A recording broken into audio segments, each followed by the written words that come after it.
customer service rep Jason Selby is suing his ex-girlfriend, 25-year-old receptionist Anne-Marie Burke, for having him falsely arrested for domestic violence twice.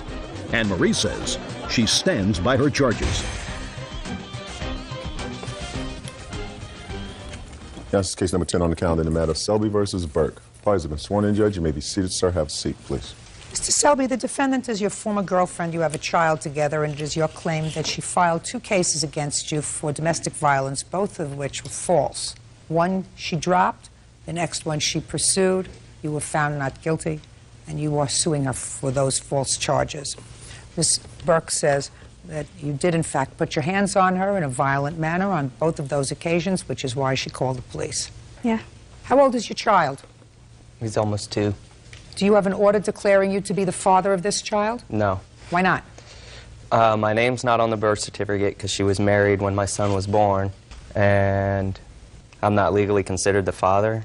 He is. He went to court and said that he was the father in my divorce. Okay.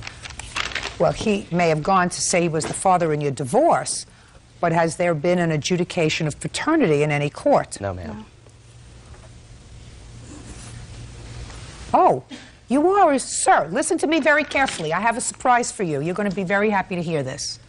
It says the third-party defendant, that was you, Jason Selby, that is your name, is it not? Correct. Is hereby established as the biological father of the minor child, Brendan Selby. Okay. We're going to get you a copy of this, sir. Okay. Thank you. You are the father. You have certain rights and certain responsibilities, Mr. Selby. It's interesting when I read your case, when I read your complaint, the defendant is now living in another area, so you haven't been seeing your son. How old was your son when you two separated? It was about 1.5 years. Okay. Now, Ms. Burke, I'm coming to you. When was the first instance of domestic violence which was the subject of a restraining order that you placed upon Mr. Selby? September. Okay, and tell me what happened in September of 2004. He came. Who was this, by the way? This is the guy that used to live up front, our neighbor, Robert Minion. And what is he now? A witness to both instances. Okay. This is not the boyfriend that he talks about, is that right? It's not the boyfriend. He's never been my boyfriend. But he came with you to court? Right. And you live in Florida? Right. And he flew with you from Florida? Right. Did you Yes. stay together last night in the same place? They wouldn't give us 2 separate hotel rooms. I'm just asking you a question. Yes. Okay. I never stayed in the same hotel room with a neighbor when I traveled. I asked, and they said that there was going to be at least 2 separate beds, because I asked her about that, about getting 2 separate hotel rooms. Mm-hmm. You think I believe you? I don't. Let's move on. September 2004. He came to the house, and we were arguing about Brendan, our son. I went into the room, and I was packing my stuff and putting it in a bag. Just a second. So this was a place that you lived together? Mm-hmm. So he didn't come to your house? He moved out. He had moved out when... When had he moved out? Maybe 2 days before that, because he had found a letter, and he went through my stuff. And A letter from whom? Me. It was stuff that I wrote about my feelings, about him and the way he treated me. Okay. And... So he moved out? He packed his stuff, yes, and left and went to his aunt's house, I believe. Keep going.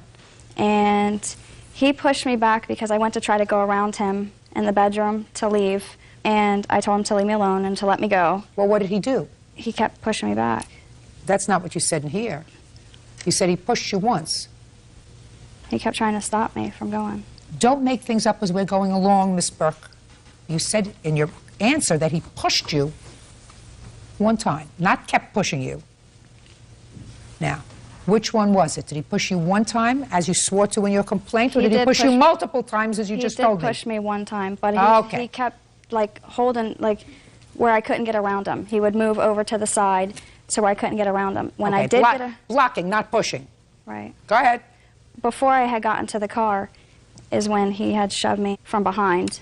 We fell into the car. He wouldn't let me get into the car, and that's when Robert had called the police. You have a police report? Not with me, no. Do you? Yes. I'd like to see it, please. All right, Mr. Selby, you want to tell me what happened on September 9th, please? Can I start from September 8th? If it's absolutely necessary. If it's not necessary, it's just going to irritate me. September 8th, I was at work with her son Tyler because there were hurricanes, the schools were closed. When she came to pick me up from work, she brought Robert with her to pick me up from work. We went home. On September 8th? Correct. She left with Robert for approximately 2 hours. I knew she wrote that 19-page letter, so I went looking for it, and it confirmed they were together. She has since got her hands on it and destroyed it. There were police called that night because... Why? He threatened me that he was going to beat me up. Then he called the police because I was on his property, which it was like 2 places on 1 piece of land. The police came out and they escorted her off the property with the kids. September 9th, I found out she was packing not her stuff, but everything, my stuff, which I still don't have today. I never went into the bedroom where they said I pushed her. I was never in there. I was in the living room the whole time. I went to leave, get into my aunt and uncle's car. She ran to the car. I raced her to the car. I beat her to the car. No one fell. There were no tripping. Why was she running to the car? To take it. Go ahead.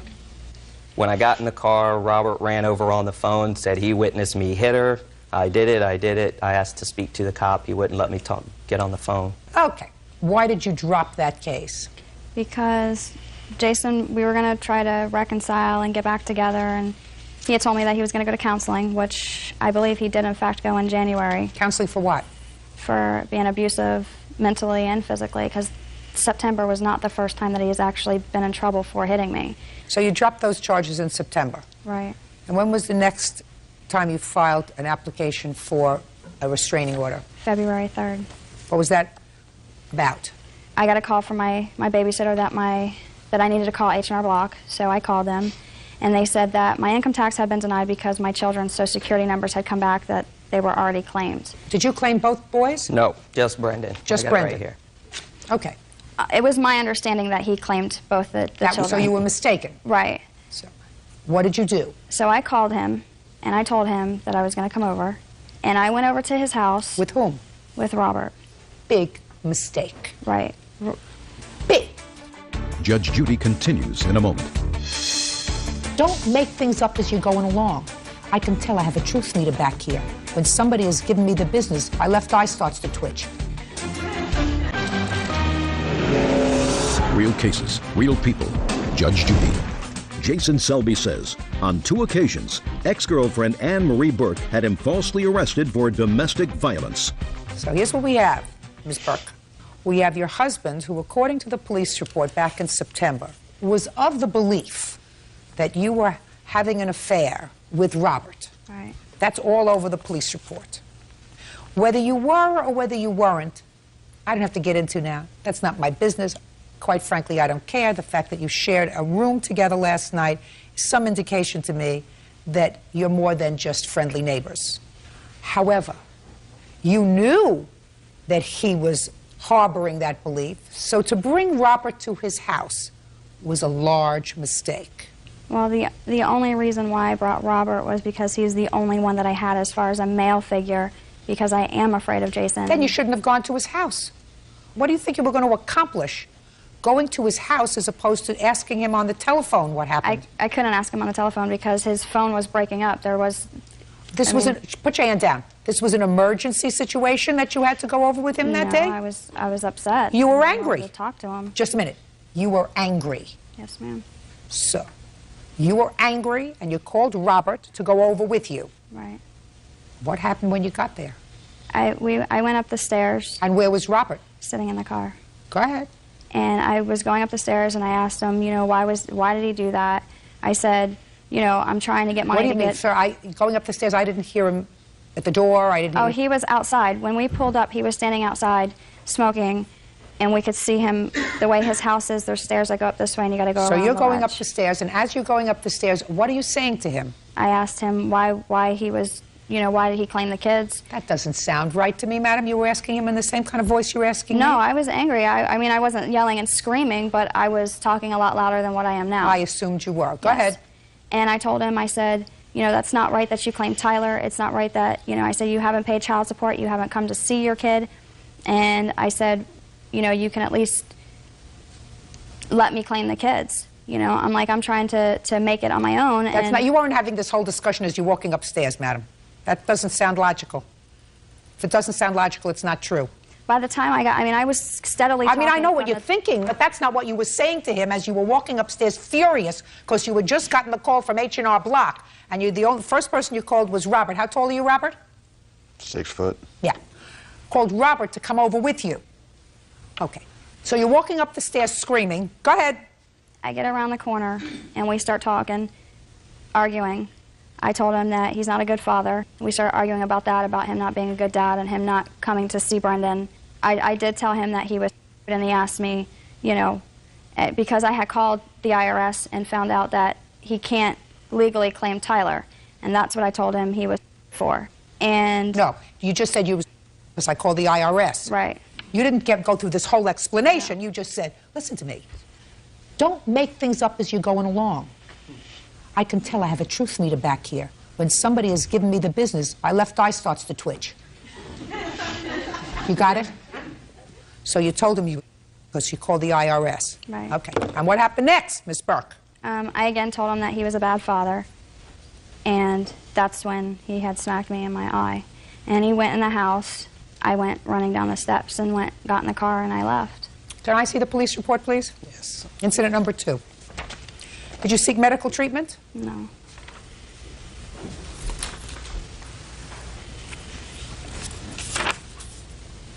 Can I clarify that day?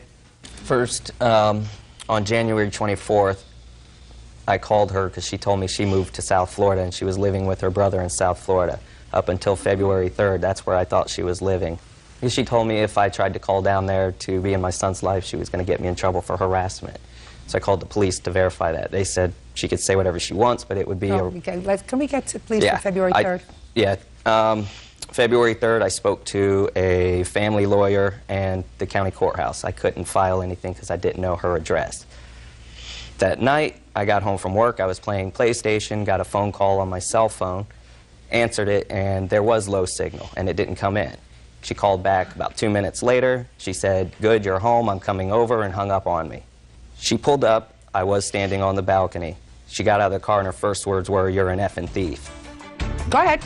So I went right in the house. I shut the screen door, and we were separated the whole time by a screen door. Robert, I didn't know he was there until I got the copy of the police report. I never once saw him there. I called the police the minute she said, "You're," and she left. Called the police, explained that she falsified a report once before. I don't want to be in trouble. They assured me I wouldn't be in trouble.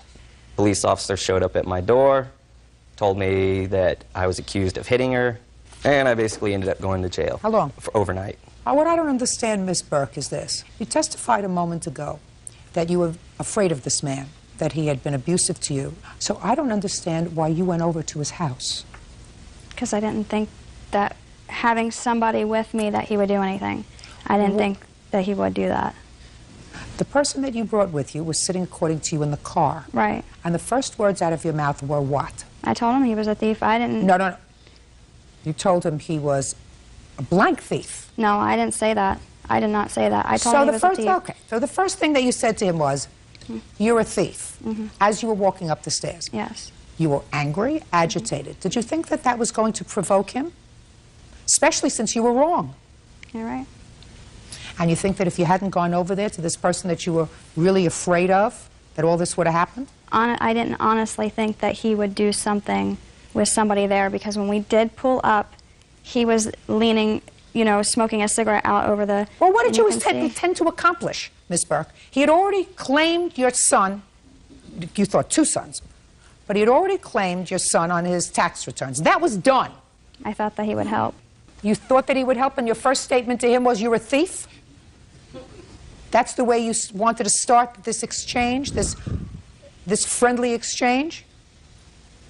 Now, Mr. Selby, have you ever exercised poor judgment with regard to Miss Burke? Yeah, meeting her, unfortunately. Well, I'm not talking about just meeting. I'm talking about other things. Have you ever exercised poor judgment? Yes. And have you ever exercised poor judgment when the police weren't called? Probably. The primary thrust of your complaint here is that you were embarrassed. For the defamation of character. Right. I can understand that that happened. And I think that you deserve to be compensated for that, because I don't believe that you hit her. Thank you. And clearly neither did a court. If you ever want to have a relationship with this child, it's your responsibility to go into court immediately and seek an order of visitation and be prepared to enter into an order of support for your son. She didn't move out of state, but she moved away from where the 2 of you were living. Certainly, You wouldn't like it if he took the child, would you? I actually set up dates for him to come see his son. How and he far won't away come. did you move? Like 10 minutes. I only live like 10 minutes away from him, and my phone number's then what are never you changed. complaining about, Mr. Selby? To this day, I don't know where she lives. He's always known where I lived, and he knows my phone number. It's never changed. Easy. If you say he knows where you live, where do you live? My new address is 216 Street. When did you move there? Probably like a month ago. Did you give him that address? No. 'cause So we he weren't doesn't allowed have to- that address. He has my phone number. Listen to me, Miss Burke. I speak English. It's I- my primary language. You say he's always known my address. He's always known where I lived. From the time that he's been trying to visit his son, he has always known the house that I have You stayed said in. that you moved. I moved. I don't understand. Stayed in, lived. You know, you're being slick with me. Don't be slick I'm not with me. trying to be slick. I'm Mr. nervous, Selby, and he's had the you opportunity. go to court, establish an order of visitation. That's what you have to do. She didn't move 100 miles away. According to her, she lives no more than 10 or 15 minutes away from where you live. Is that what you're swearing to today, madam? Yes. Well, that's what you have to do. In order, I tried, but I don't have a physical address where she is. Well, now she just gave it to you. Right. And in the beginning, she moved right in with Robert. So I wasn't There's gonna no go question visit. about that. She identifies Robert, and Robert identifies himself as her live-in roommate. Yeah, it's going to be very Is that- tough just for a second. me. Very live-in. Judgment for the plaintiff in the amount of $1,500. That's all. Parties are excused. You may step out. Niece, 21-year-old telemarketer Bettina Saraceno, for unpaid rent and attorney's fees. Order. All rise. Quiet, please. Today.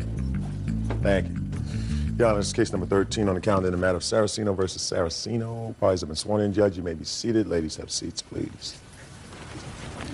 Mr. Saraceno, you are currently the trustee and I assume the executor of your mother's estate. Is that right? That's correct. And that was relatively recent circumstance because prior to that, your brother was the trustee and executor of her estate. Is that right? That's correct, Your Honor. When did your mother pass away? She passed away on November 10th, 1998. It was October 10th. Or October 10th, I'm sorry.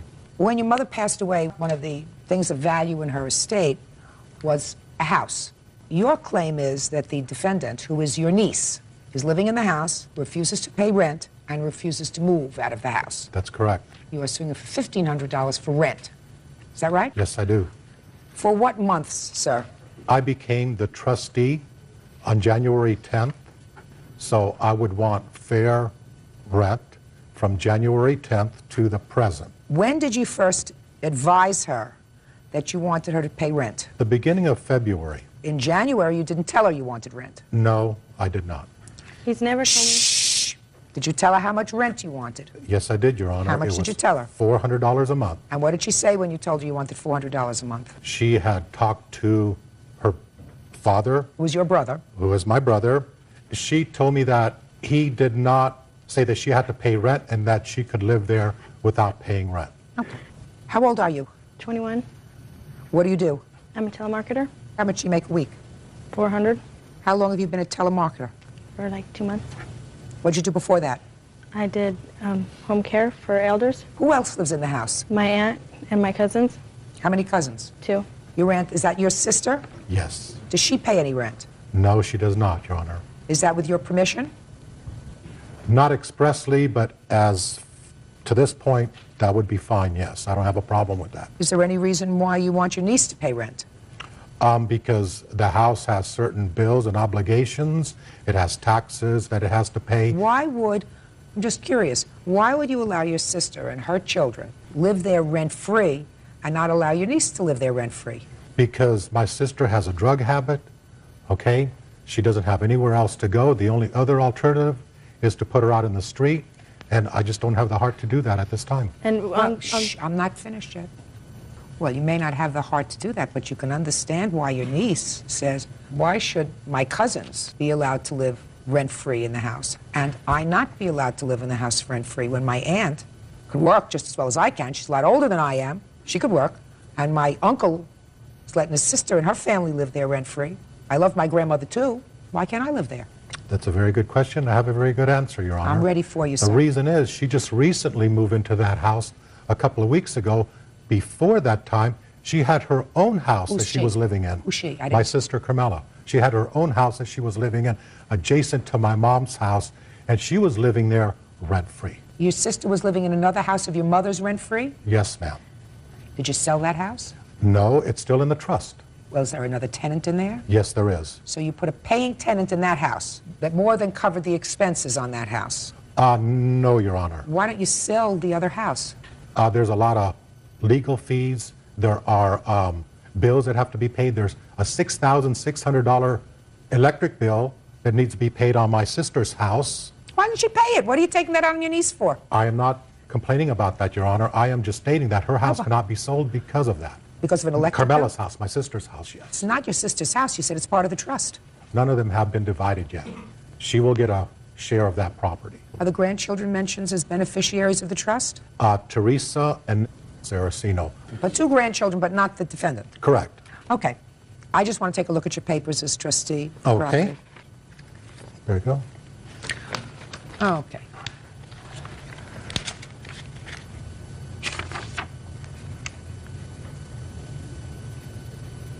Now, Ms. Saraceno, I have just a few questions for you. Do you work as a telemarketer every day? Yes. What are your work hours? 9 to 5. And you work Monday through Friday? Yes. What time do you usually get up to go to work? At 7 o'clock. And you report directly to work? Yes. What do you do after work? I come home and I make sure my cousin does his homework, and I make sure that his clothes are clean for the next day, and then I cook dinner. You do that 5 days a week? Yep. Yes. The reason I ask these questions, which seem rather odd, even to Bird, right? Yes. Under the circumstances, is that this is your claim. You claim in your answer that your grandmother's will states that any member of the family, the Saraceno family, who continually puts flowers on her gravesite every Thursday may reside in the residence after her passing rent-free. That's what you say. And that is the basis of your defense. Yes, but Okay? I have so this let as- me see that clause in the will.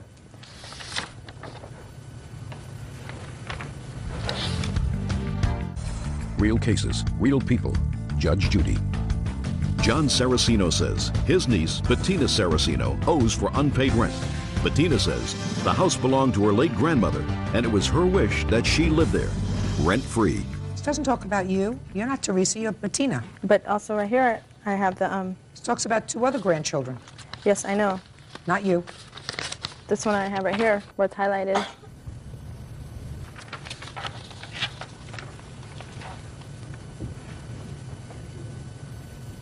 Well, this doesn't say anything about placing flowers on your grandmother's grave every Thursday The night. other, I know. Doesn't say anything about that. All right, so that's not a defense. And this section that you're talking to me about says that the trustee has the right to sell the property, let somebody else live there, rent it. So it's within your uncle's discretion whether or not you can live there. You understand that? Yes. So there is no defense to this action. You have to either pay rent or he told you to move, which is He's- very unfortunate. He's- I mean, which is really very unfortunate, because I really think that you're being unfair and inequitable unless there was some reason you would think that your mother would not want this grandchild to have any benefit from her property. Is there any reason? Yes, Your Honor. What is that? The defendant has a drug habit. So does your sister. They both do, yes. And to be honest with you, I would want both of them out. But she doesn't pay rent. She doesn't do nothing. I told her to leave, and she would not do it, Your Honor. You I didn't asked answer her my... to Just a leave, second. You didn't and she answer didn't. my question, sir. I'm asking you a question. I expect... Just a second. I'm not going to need this witness. She can step outside. If she needs water, go... Madam, do you need water? Do you need water? No. Go outside. Go outside. Don't cough here. Go, go, go, go, go, go, go, go, go, go. Your Honor, ask the question I'm- again. I will answer it. Maybe you'll understand it better if I ask it to you this way. Did your mother have a relationship with the defendant? No. You didn't see her? Very rarely. Yes, she did. How rarely is very rarely? Maybe once every 3 months. And what about your sister's children? They lived right next door. Yes, Your Honor. Did your mother ever give you any indication that she was aware of your sister's drug habit? Yes, Your Honor. Excuse me, Your Honor, I lived right across the street. Listen, there is no question in my mind that your uncle is being unreasonable. He would not be unreasonable were he not to have permitted his sister, who he says is a drug addict, and her 2 children to live in the home rent-free. But he is the trustee of this estate. It is his prerogative to tell you to move. That's his prerogative. I don't believe that you had an arrangement with her for rent. You didn't even become trustee until January 10th. And you did not tell her until February that you wanted her to pay rent. Is that right? And there was never an agreement to pay rent by her with you. Correct. He didn't tell me he wanted... Shh. Listen, you're not losing, right? So there was never an agreement for her to pay rent. So what you have to do, Mr. Saraceno, is proceed with eviction proceedings against your niece, if that's what you wish to do, because absent a lease, either an oral lease, which you can have month to month, or a written lease, there is no contract, and therefore there is no contract that this court can enforce. Do you understand? Yes. Good. Case is dismissed. Parties are excused. You may step out. We just have friends come over, that's it. It's like one big crack house, you know? And now the next case. All parties in the matter of Romanchek, Humphreys versus Romanchek. Step forward. 53-year-old homemaker Mary Romanchek and her fiancé, Stephen Humphreys, are suing Mary's son, 18-year-old student Jason Romanchek, for a car loan, a computer, and emotional distress. Jason says the car was a birthday present. According to your complaint, the defendant, your son, took a car that was yours when he left your home, and in addition, he ruined a computer, and he gave you a lot of aggravation, so you want to be compensated for that. Yes, Your Honor. All to the tune of $5,000. So tell me first about the car, which your son says was a gift to him. Okay, Your Honor, I have a receipt, but the car is mine. Well, yeah, that's a conclusion. Okay. When was the car purchased? It was purchased a long time ago. Jason stole the pink slip, and he stole the... When was the car purchased? Do you know? Around March 29th or so. Of this year? Yeah. Now, the title to the car is in your name and your son's name. How much did you pay for the car? $2,500 something, $3,000. Ms. Romanchek, Yes. your lawsuit involves a car. Get out the receipt for the car so you can show me how much you paid for the car. Your Honor, I cannot give you receipts for the car because Jason took it. Then you must know how much you paid for the car. How do you expect me to decide a lawsuit? I have a little piece of paper in my suitcase that I didn't know I was needed that. A little piece of paper in my little black suitcase. Get it. Where is the suitcase? I haven't a clue. I'm not a Shield suitcase label. monitor. Thank you. Come this way, man. Could I see the piece of paper, please? And here it is, the price of what was in a vehicle.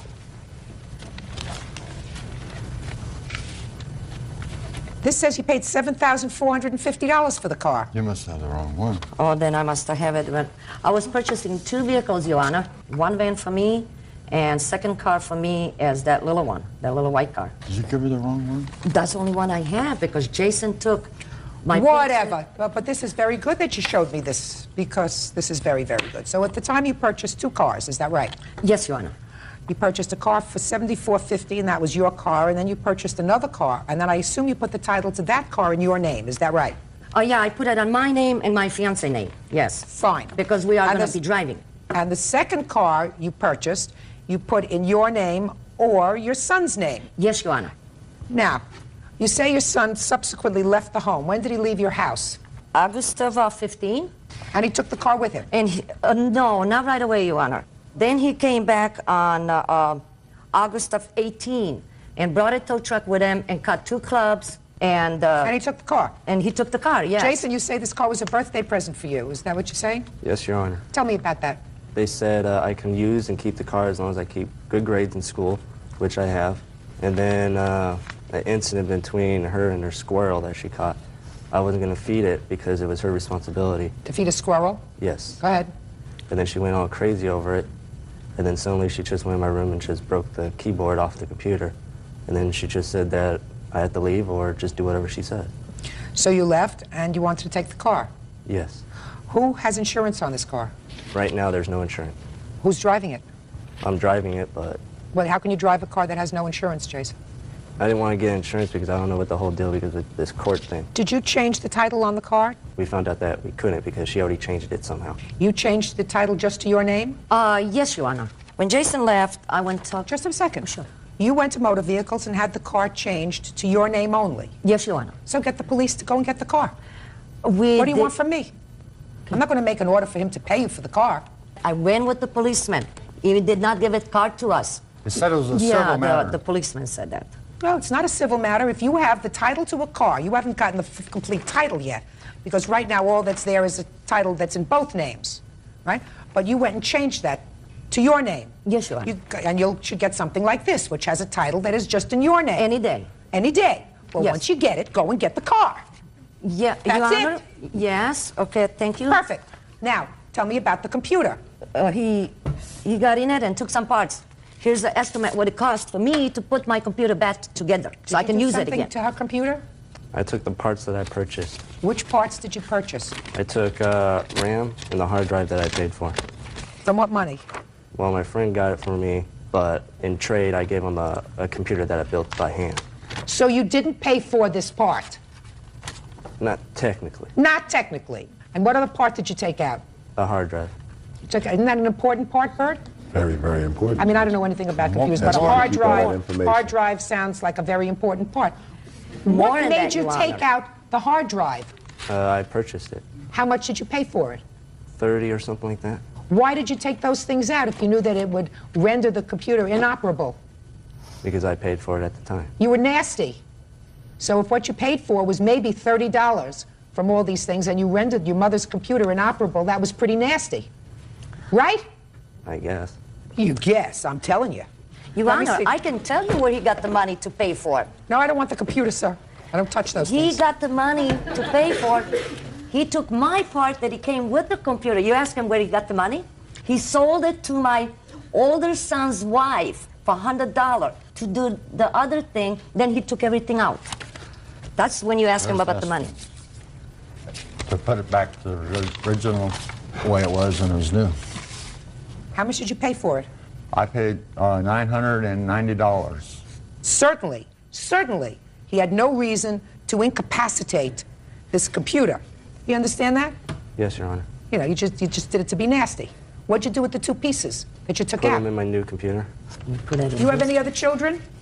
Yes, Your Honor. I have one older one, and he turned out pretty lousy. I don't The know older why one, he was too? no good. Pardon me? The older one, too? Yes, Your Honor, yes.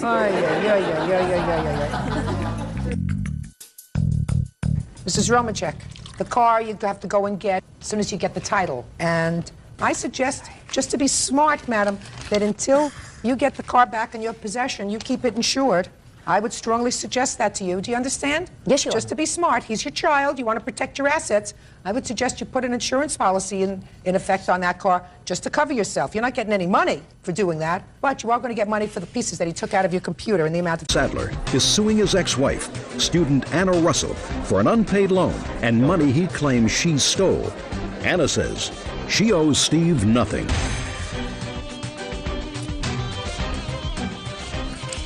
Yeah, it's case number 74 on the calendar in the matter of Sadler versus Russell. Parties have been sworn in, Judge. You may be seated. Mr. Sadler, I have a question, and it has absolutely nothing to do with the case. Did that outfit come with a jacket? No, ma'am. Oh, okay. I just curious. Actually, I grew out of it. You grew out of the jacket? Okay. I mean, the outfit looks nice. It just looked as if it wasn't quite finished. Mr. Sadler, according to your complaint, Miss Russell, who is your former wife, borrowed some money from you, and then she took some money that you had given her to hold for safekeeping. Right. This was after she and her children, because the two of you have 5 children together. You have children from a previous marriage or relationship, and Miss Russell has children from a previous marriage or relationship, 5 in total, none that are your joint children together. Right. And you were divorced, and then after a couple of months decided that it was a mistake to get divorced, so she moved back in with you, and that, again, didn't work out. But it was during this period after the divorce that was your claim that these loans took place. $900 that you claim was a loan, and $3,600 that you claim she actually stole from you. Well, more or less. So give me some dates, Mr. Sadler. When were you married? 2001. December of 2001, I believe. I'm sorry, 2002. And when were you divorced? October of 2004. And when did Miss Russell and her children move back in with you? In December. And when did she move out? End of February. February 23rd, I believe.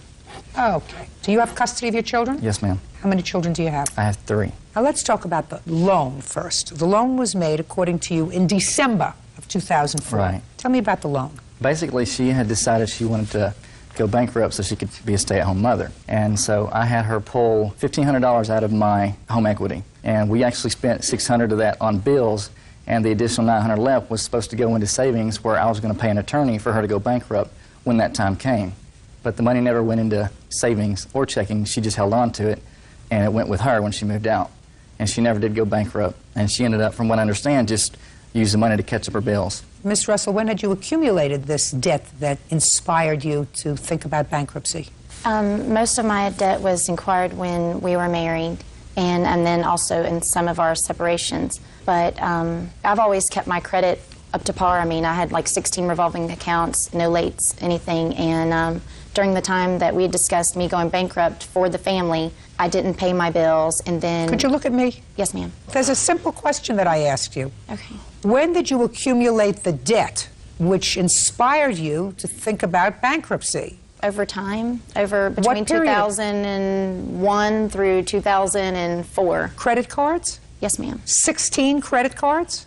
Well, I don't have 16 credit cards. I have 16 revolving accounts. I watch my credit like a hawk. What do you mean 16 revolving accounts? You have lines of credit at banks? Well, I don't owe any money to a bank per se unless it's through like Target Visa or Wachovia Visa. So then why were you contemplating bankruptcy? When Stephen and I were together, I did spend majority of the time as a homemaker, and then I would, go to school, and I did have odds and end jobs. Stephen works on commission, and this past year it dropped significantly, and we had discussed from talking to neighbors and things like that maybe I should go bankrupt, and it's not so hard, and with the idea that Steve and I would be together forever, I didn't have to worry about having my name on a mortgage or having my name on another car loan, that he would take care of that, and then it would relieve some financial burden for us. How much in debt were you? We weren't going to go bankrupt on my car because my mom is actually a co-signer, or actually she's the primary for me on that, and we were going to substantiate that. How much in debt are you? I don't know. I didn't add it up. I didn't go that far. I owe like maybe $8,000 on my Target Visa, $6,000 on my Wachovia Visa, $2,500 maybe to Rooms to Go, I know Sam's Club, Home Depot. I think I owe them like $2,000. What do you do for a living? I am a student. I moved home with my mom and wait tables and things like that. Your children live with you? Yes, they do. You get child support for your children? Yes, ma'am. How much? I get $125 a week. When was the last time you held a full-time job? I'm not really good with dates. Are you very good with jobs, is the question, Miss Russell. I'm sorry, what? You have 2 children? Yes. You have 2 children. Well, that's a full-time job, but I don't really necessarily How old are your get paid children? for that. I have a 13-year-old and a 5-year-old. Your 13-year-old takes care of himself? Himself. Himself? 2 sons. 5-year-old's in daycare? Actually, he's in pre-K. Now we talk about a full-time job. That's and what happens he's actually when you... a very difficult child, not that you want to hear it, because he has issues and he sees a psychologist and psychiatrist and otitis media and all those wonderful things. You still have to work, Miss Russell. Yes, ma'am. I mean, there are alternatives to stiffing a whole bunch of people who extended your I know, credit. that's why I wasn't 100% sure if I was going to do it. Okay, good. Now, let's get to the $900. So far, Mr. Sadler, I haven't heard anything about a loan. I heard that you put $900 away ostensibly for a bankruptcy lawyer. Right. And now I hear, Mr. Sadler, that there was discussion between you and your wife. Right. Although you were divorced, you were living together as a family again, about the viability of her going bankrupt to relieve the family of all of these bills so that there would sort of be a fresh start. You wouldn't have to be spending your money on that. Well, it was right? more because she didn't want to work full-time. Listen to me, sir. Were there discussions between the two of you, since you are now together as a family, that this was a viable option to relieve the family of these? Yes. Yes. Yes, it was. Judge Judy continues in a moment. So she was going to stiff the other creditors, but the one creditor that she couldn't stiff was her mother, because her mother's the co-signer on the car. You see how you get things, just let people talk and then it all comes together. And later today, I ran over there and tried to fish the fish out of the tank with a net and put them into fresh water, hoping that I could save their lives. They were kind of floundering around, but I mean, there was still some sort of life in them. And they all died? Yes, ma'am. real cases, real people. Judge Judy. Steve Sadler says ex-wife Anna Russell owes for an unpaid loan to retain a bankruptcy attorney. Steve also claims Anna stole money from him. Oh, so now you can tell me the story about Mr. Sadler, the $3,600 that you claim Miss Russell stole from you. Okay, basically I got a lump sum of child support from my first wife, and with her going bankrupt, I had agreed that we would use the money, basically like an investment in our family, to pay down on her car because she was going to keep her car, and that would lower that payment. But the money never got used, and our relationship just kind of went downhill. And basically, I told her, I wanted to put the money in savings account because I wasn't sure where, our relationship was going, and I wasn't going to pay it towards her car if we were going to break up. Is that what you said to her? At the time you gave her, according to you, the $3,600, you said, I'm not putting it in a checking account. I'm giving it to you to pay off your car. But if we break up, I want you to give me back the money. Well, that never came out, but I mean, she understood that because she Don't tell me what she understood. Well, this is a court, Mr. Sadler. It was like this. She had even made a statement to me that, we would discuss it if we decided she was going to use the money for something else other than what we had talked about. You talked about just paying down the car or paying down the credit cards? Well, first it was the credit cards, and then she decided to go bankrupt, and then it was, since she was going to still have her car, just use it towards her car. So she was going to stiff the other creditors, but the one creditor that she couldn't stiff was her mother, because her mother's the co-signer on the car. You see how you get things, just let people talk and then it all comes together. Good thing that they strengthened the bankruptcy laws in this country. Financial planning is not bankruptcy. People sort of think that financial planning is another term for bankruptcy. Okay, how much did you earn last year, sir? Last year I earned roughly $45,000. And how much do you get in child support for your 3 children? I get, for 3 children, I get $50 a week, for 3. What does your former wife do? I think she works at a daycare at a gym, but she kind of goes in and out of jobs. That's the reason you have the custody of your children. Well, there were other reasons, but okay. Okay. Does she see her children? Not anymore. She's actually talking about getting for the summer because she lives in another state. Well, if she gets them for the summer, sir, if you agree to that, you tell her that you'll give her $50 a week for the 3 children. Actually, I'm not going to see give how her, that flies. I wasn't going to give her anything. Right. Now, the $3,600 he gave you, under what circumstances? I think Stephen felt guilty because when we would break up, he would also spend money too. And he was taking out a line of credit towards the house. And even though we were a family unit, the money was only going to go towards his bills, but not help me with mine. And I think that he felt guilty, and that he said if he ever did get the money from Misha, which is the back child support, and I did raise the children for that time, that I could have it, because he considered it like free money.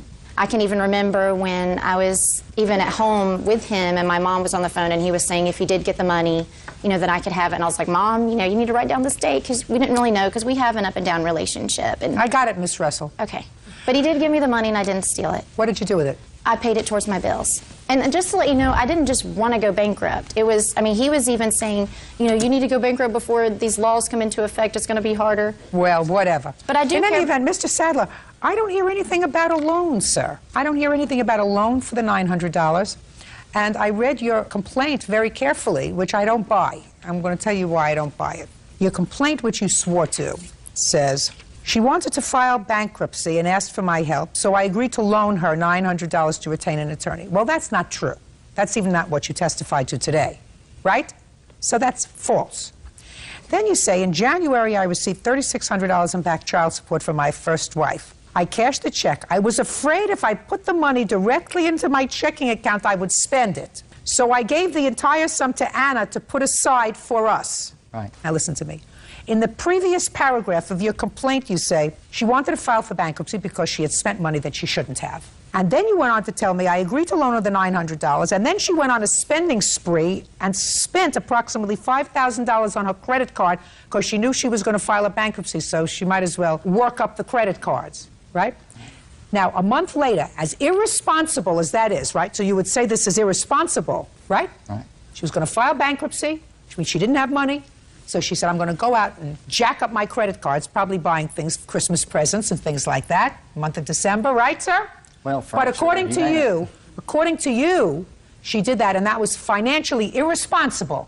So the next month you get the $3,600, and since you didn't trust yourself by putting it in your checking account, you gave it to Miss Responsibility to hold for us. Steve Sadler says ex-wife Anna Russell owes for an unpaid loan to retain a bankruptcy attorney. Steve also claims Anna stole money from him. I don't buy it, Mr. Sadler.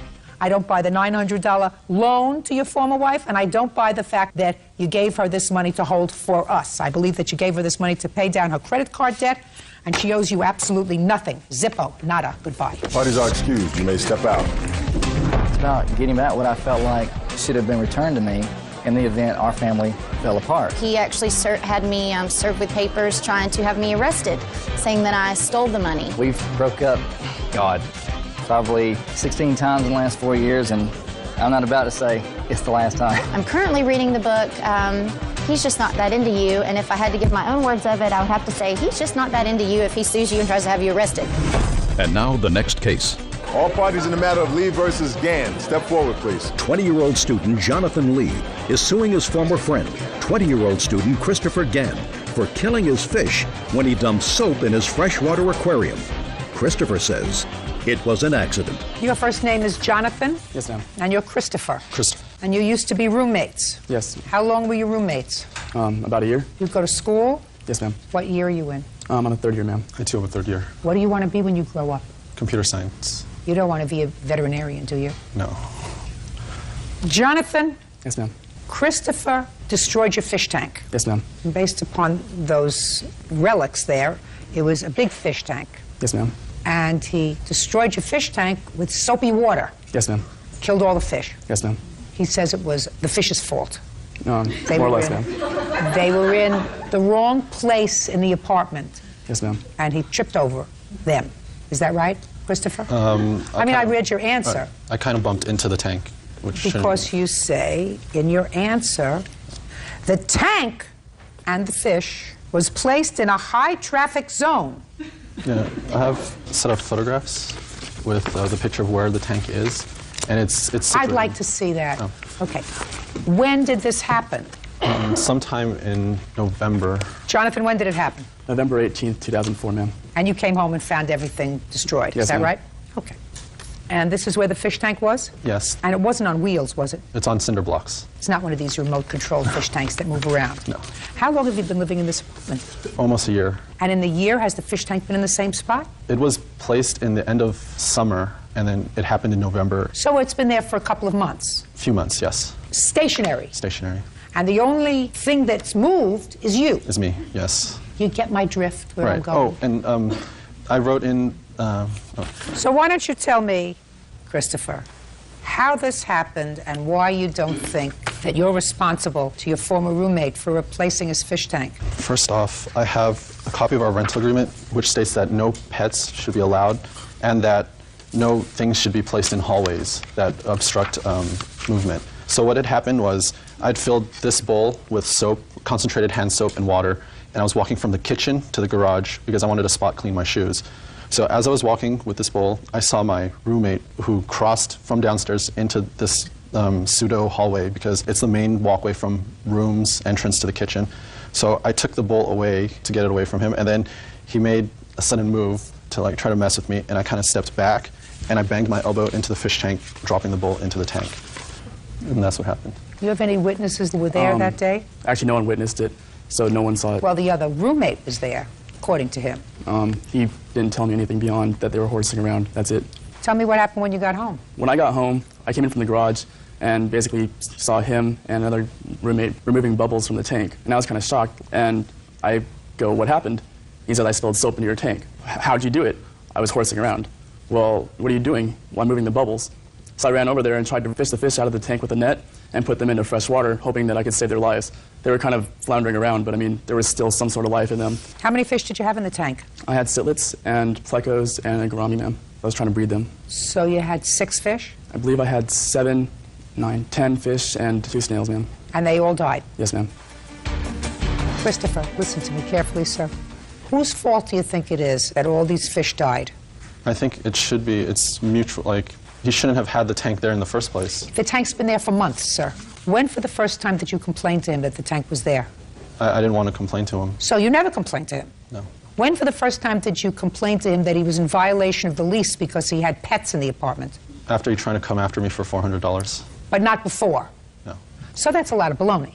What you're saying to me really is, it's my fault and I'm trying to find some reason to avoid responsibility. So far, I haven't heard it's my fault because I was horsing around with my roommate. It is my fault. Good. Judgment for the plaintiff in the amount of $330. Thank you. That's all. Parties are excused. You may step out. I think it's construction worker Patrick Walentine is suing fellow partygoer, security officer Ed Tomaselli, for dental bills as a result of being punched in the mouth. Ed claims Patrick was the aggressor. All rise. Yeah, this is case number 46 on the calendar in the matter of Walentine versus Tomaselli. Parties have been sworn in, Judge. You may be seated. Folks, have a seat. Mr. Walentine, it is your claim that the defendant assaulted you at a party, causing you physical injury. You had substantial dental bills. You still have some work that has to be done. You want to be compensated for the assault. Mr. Tomaselli says that you started it, he finished it, and you were unruly. You touched him first, and he acted in self-defense. Is that correct, sir? Yes, Your Honor. Okay. What is your name? Amber Trill. This is the lovely Amber. Sit down, Amber. I'm not with you yet, but I will be. When did this happen, Mr. Walentine? If I could recall the exact date, it would be The questions April are going to 3rd. get harder. Listen to me, Mr. Walentine. The questions are going to get harder. The date should be something that's fixed in your memory. The night of April 3rd, 2004. See, we're not going to play with each other. The only one that has a good time here is me. And you and the lovely Miss Amber were at a party together? Yes. Whose party was it? Kind of my party, a going away party. Going from where to where, Mr. Walentine? I am from New Mexico, so I was visiting. I do live in Seattle right now. And in whose house was the party? It was kind of an office building that they renovated into a music venue. And how did Amber get to the party? On her own, driving. You don't know how she got there? No. Was she a friend of yours before April 3rd of 2004? Yeah, we've known each other for about 3 years. But you did not know Mr. Tomaselli? I did not know. All right, so give me your version, please, of what happened on the evening of April 3rd. It was going well. The music was going. I did notice Ed and his friends hanging out at the party earlier. I didn't. Mr. Walentine, could you try to focus on me, sir? Focus on me. Not up in the air, not in the heavens, not at your shoes. Try to focus on me. So when you're thinking, you can think and look at me at the same time. Okay. Okay. To my left, Amber was standing in the corner, talking with some friends. We gave each other a hug. We ended up talking for about another 5 minutes. Finished, continuing going into the hallway where Ed was standing. She said, "Oh, hi, Ed. This is my friend PJ." "Hi, Ed." And instead of extending his hand out to greet me, he just cocked back and punched me in the face. And at that point, I started bleeding. I stepped back and exited, went to my car because I'm bleeding. I didn't want to fight. I just went, to my party. How come you didn't call the police? Because he had left already. Sure, I could call. How do you know he left already if you went to your car? Because Amber dragged him out, and I noticed this while I was leaving. Okay, Mr. Tomaselli, now let's hear your version of the events. On this night, I'd gone to the party. I was with my friends. How did you get to the party? I had taken Amber out for a couple of cocktails earlier, and while we were having cocktails, I don't drink, but Miss Triolo was.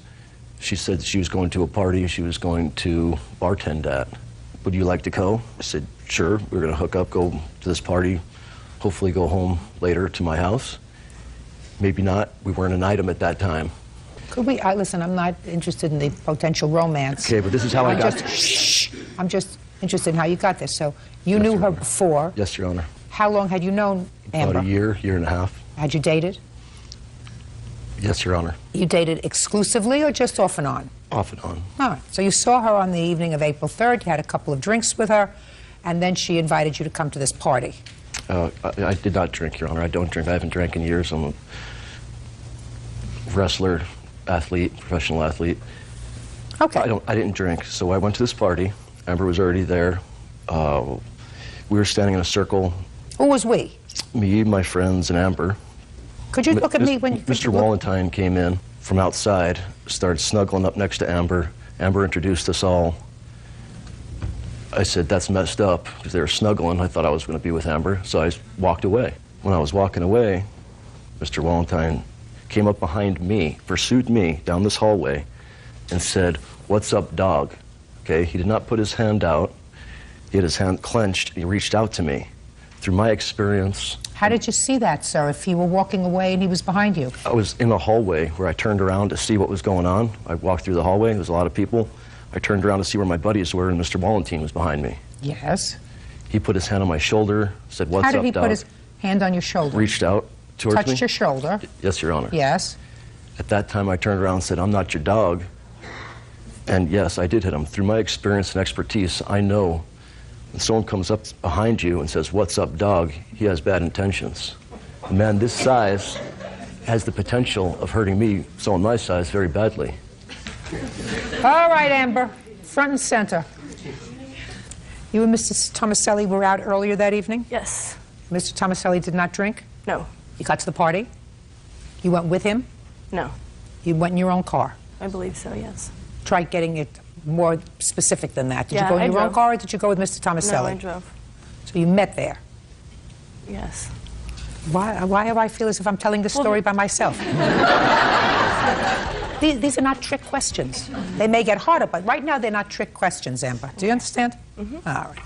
You were present at the time that Mr. Valentine was struck in the mouth? Yes. Tell me how that happened. Try looking at me when you tell me how that happened. We were talking, Patrick and I, and Mr. Tomaselli walked up and I said, "Hey Ed, how's it going?" You know, I gave him a hug, told him hi, and I introduced him to PJ, and instead of them meeting each other, he just socked him in the face. Why would he do that? Jealousy. He wasn't drunk or anything, right? No. He was clearly angry because he said, "Hey, that's messed up." Right, Mr. Tomaselli? Yes, Your Honor. Now, who are you? My name's Kyle McElroy. Kyle, you were there that day. I was there that evening. Good. And I know that you're dying to tell me your version of these events, aren't you, Kyle? I can't wait. Well, then just step up here, Kyle. Kyle, how old are you? I'm 21. How long have you known Mr. Tomaselli? I knew none of the parties that night. How'd you get to this party? Through a friend of mine. It's a Wednesday night kegger that, as far as I knew, it was like a deal that they had every Wednesday. Wednesday night, the West Wing is on. Why would anybody want to go to a kegger? So, would you like me to tell I my story? would. You? Okay. Like he said, we were standing there talking. Amber, we were sitting there talking to Amber. This guy walked up. We were introduced. We were standing there. Then Ed got, frustrated, decided to... Just a minute. I'm going to ask you to speculate. Why did Ed get frustrated? Well, like you say, the girl he thought he was coming to meet at the party was... Canoodling. Canoodling. So... With somebody else. Yeah, exactly. Like I said, I saw Ed walking away. The guy kind of came up behind him and kind of turned his shoulder. "What's up, dog?" Ed said, "I'm not your dog." Well, you just did something. You said, "What's up, dog?" And then you did something like extend your hand. But kind of, yeah, well... What does that mean? Well, like I said... Touched him on his shoulder, right? Yeah. Ed took it as a threat, obviously. Punched the guy. And sit down. Thank you. You too. Mr. Tomaselli, you're clearly a very powerful young man. You are proficient in the martial arts. Yes, Your Honor. One of the things that they teach you, because I know I have grandchildren who take these martial art classes, is you're supposed to be able to control yourself, Mr. Tomaselli, right? Yes, it's all Your Honor. about control, right? Yes, Your Honor. I don't think you controlled yourself well that night, Mr. Tomaselli. I think you got very angry. You can't even make an excuse that you'd had something to drink, but you hurt him badly. And there was no aggression on his part, not even according to your witness. He was probably stupid drunk, but he's just sort of a big goof. Mr. Tomaselli, I want you to trust me. He's really just sort of a big goof. If you say so, Your Honor. Well, Mr. Tomaselli, he didn't come up behind you, spin you around, and punch you. He came up, he put his hand on you, and said to you, "What's up, dog?" Now, I don't know what that means, and I may be out of things. My children are older than Officer Byrd's children. Do you know what "what's up, dog" means? What does it mean? How you doing, man? How you doing? That's what it would seem to me to mean. "What's up, dog?" It's not necessarily a term of endearment, but it's not, choose your weapons, we're going to, we're going to joust. Not from my mouth, at least. Oh, you're just a big doughboy. He's you know what I mean? You know what I mean? Yeah. Not a bad guy. Let me see your dental bills, Mr. Valentine. The first occurred is for the infection. I got all puffed up and in pain. I couldn't sleep for 3 days, and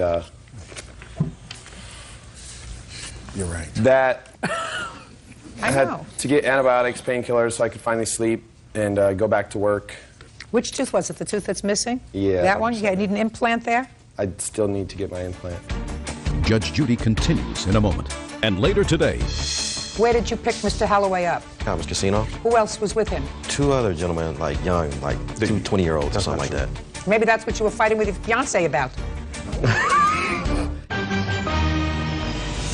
Real cases, real people. Judge Judy. Patrick Wallentine says fellow partygoer Ed Tomaselli punched him in the mouth. Ed says Patrick was too friendly with his date. What do you do for a living? I do a lot of things, but right now What you just said, what's your favorite thing? my favorite? Yeah, you know, you do a lot of things, so tell me what your favorite, My what favorite your fave is. is to sing and host people, kind of like parties. This is so painful. That's my favorite thing. But right now, I do have a painting business and a construction business that I work for. So but I can do anything. Can't put in an implant. I can't. See what I mean? Mr. Tomaselli. Yes, Your Honor. Harmless. You misjudged his intent. Put your hand down. Sorry. All right? He's a lover, not a fighter. Do you know what I mean? He didn't want to hurt you. And you overreacted because you were angry. And you have to pay for that. Judgment for the plaintiff for the amount of $5,000. That's all. Parties are excused. You may step out. Ed didn't tell the truth. I did not touch him. It was a tombstone, flying ruckus, left. I fell back, and that's all, and I walked out. Went down like everybody. Maybe he's been choked a couple times, can't really remember it quite straight. When I step up to the plate, like Hank Aaron, I just knock him out of the park. And now the next case. All parties in the matter of Soyak versus Holloway. Step forward, please. Limousine driver James Soyak is suing former client, business owner Tim Holloway, for an unpaid hotel bill. James says Tim is a scammer. Mr. Holloway, how old are you, sir? 33. What kind of work do you do, sir? I have a maintenance company. How long have you had it? My dad had it since '59. I took it over about 3 years ago. He's no longer involved in the business. Sometimes, yeah. So he still goes into the office? Correct. On a daily basis? 2 or 3 times a week. Are you making this up as we're going along, sir? No. Were you trying to give me accurate answers? Because you never can tell why I'm asking you these questions. Correct. Now, do you live alone or do you live with someone else? I live with my fiance. Did you move into her place or did you move in someplace together? Together. When? 2 years ago. What's the address? North Wilson. How large an apartment is it? It's a condo, 2 bedrooms, 2 baths. Are you renting or did you buy it? We're renting that. Are you both on the lease? Yes. It's like shooting fish in a barrel. Now, Mr. Soyak, you drive a limousine. Yes, ma'am. And your complaint is that you drove Mr. Holloway in your limousine to a casino, hotel. Yes. And he told you that he'd forgotten his wallet and he needed a hotel room. So you agreed to put the hotel room on your credit card. Yes, ma'am. That's not true. He used the room and then stiffed you for the reimbursement. I rented 2 rooms for him, $99 each. In addition, he didn't have his wallet, so he said he needed some money. You gave him cash. He gave you a check. Yes, ma'am. For $300. The check bounced. Yes. That's not true. What's not true, sir? The room, not the check. Let's talk about the check. Okay. Let me hear. I gave him a check. Me and my fiance was having problems at the house. I couldn't get to what I need to get to the bank. I owe him for the $300, but the hotel room, it never happened. Okay. Now, Mr. Holloway, your last paragraph of your answer, which you swore to, sir, says, I did give him a check for $300, which was returned. I explained that I had just moved and was having problems with my bank account. I did just move. No, just a second. I explained that I had just moved. Same thing I just said. No, that's not. Mr. Holloway, let me understand something, sir. No more than 5 minutes ago, I said to you, where do you live? You gave me the address. Who do you live with? I live with my fiance. How long have you lived there in the condo? 2 years. Did you sign a lease? Yes. That's what I said, but I just moved. If we was having problems, evidently, I had to leave because we was having problems. So I did leave. Now we reconciled, that's one thing, but I did leave. So what I told you is the truth. Can I see the bills for the 2 rooms, please? Mr. Soyak, how long have you been driving a limousine? 10 years. Okay. You ever had this kind of trouble? Never. Mr. Soyak, let me explain something to you. Don't be an idiot. You don't take out your credit card, allow somebody to put money on your credit card. You don't take checks from people you don't know. You're absolutely right. No, good. It'll never Can I have happen it, again. please?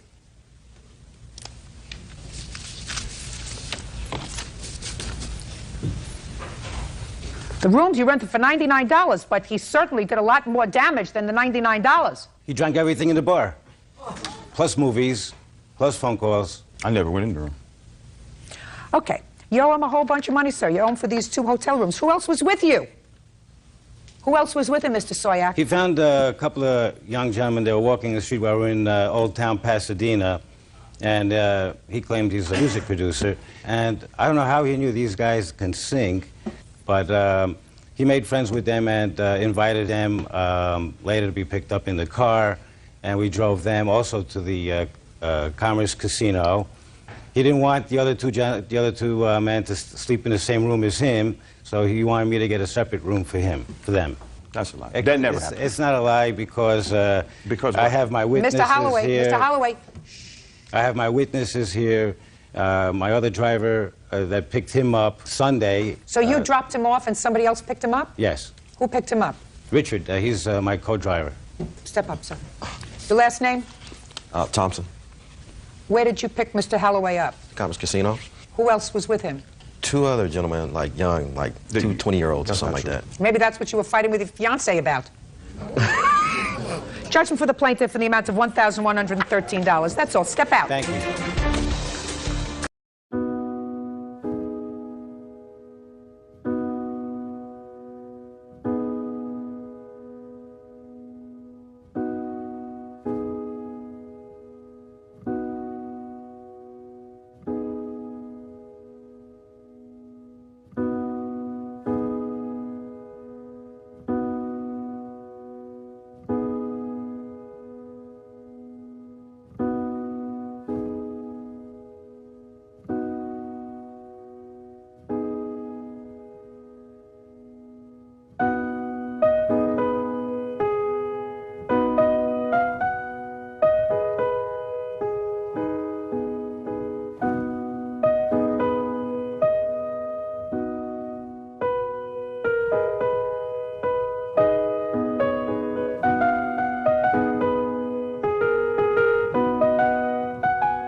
Daniel Rodriguez for damaging 2 of her vehicles by kicking them. Daniel says Amber and her friends cheated on a poker hand.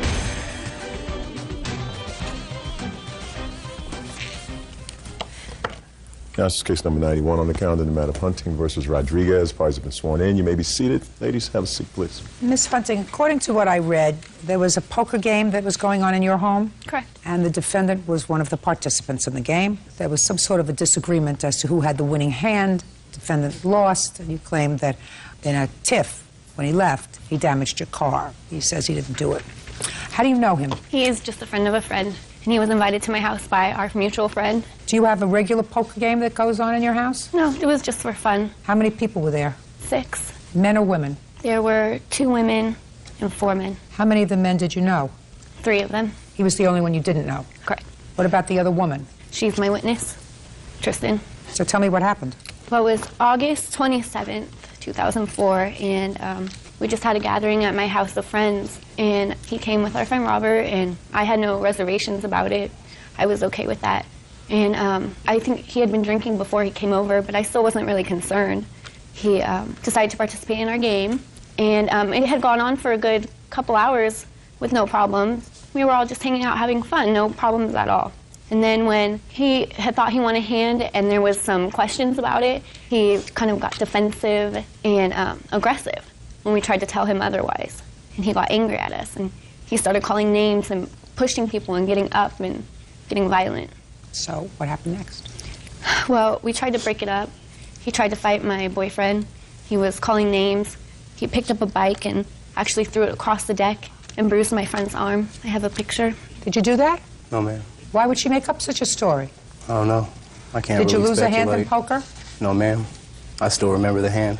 Well, was there some sort of a dispute as to whether you won? Yes, ma'am. So you won the game, Yes, ma'am. and then they told you you lost the game and couldn't take the money. Actually, her boyfriend had agreed that I won, and then she jumped in the middle, tried to read his cards, said, "No, you won, look at your hand." He looked, and then he agreed, tried to take the money.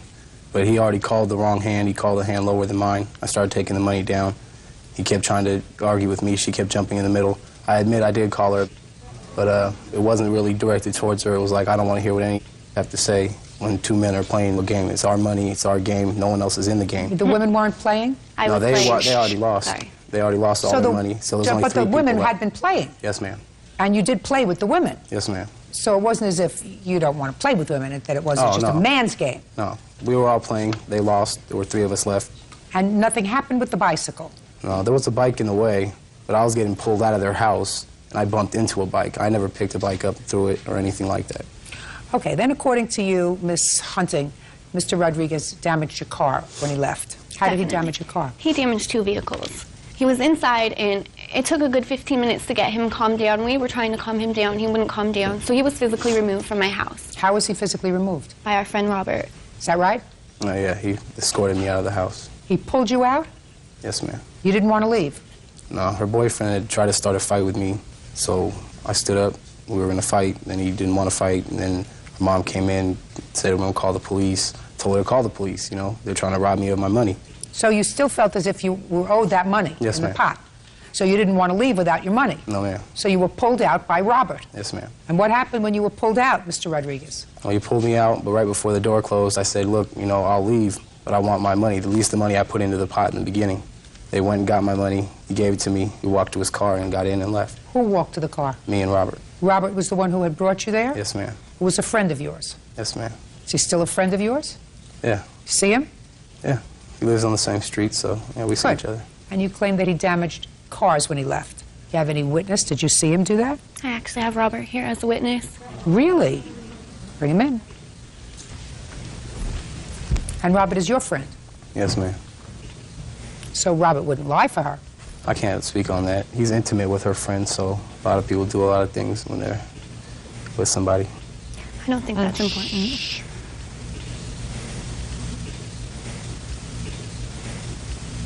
Swear the witness, please. Raise your right hand, sir.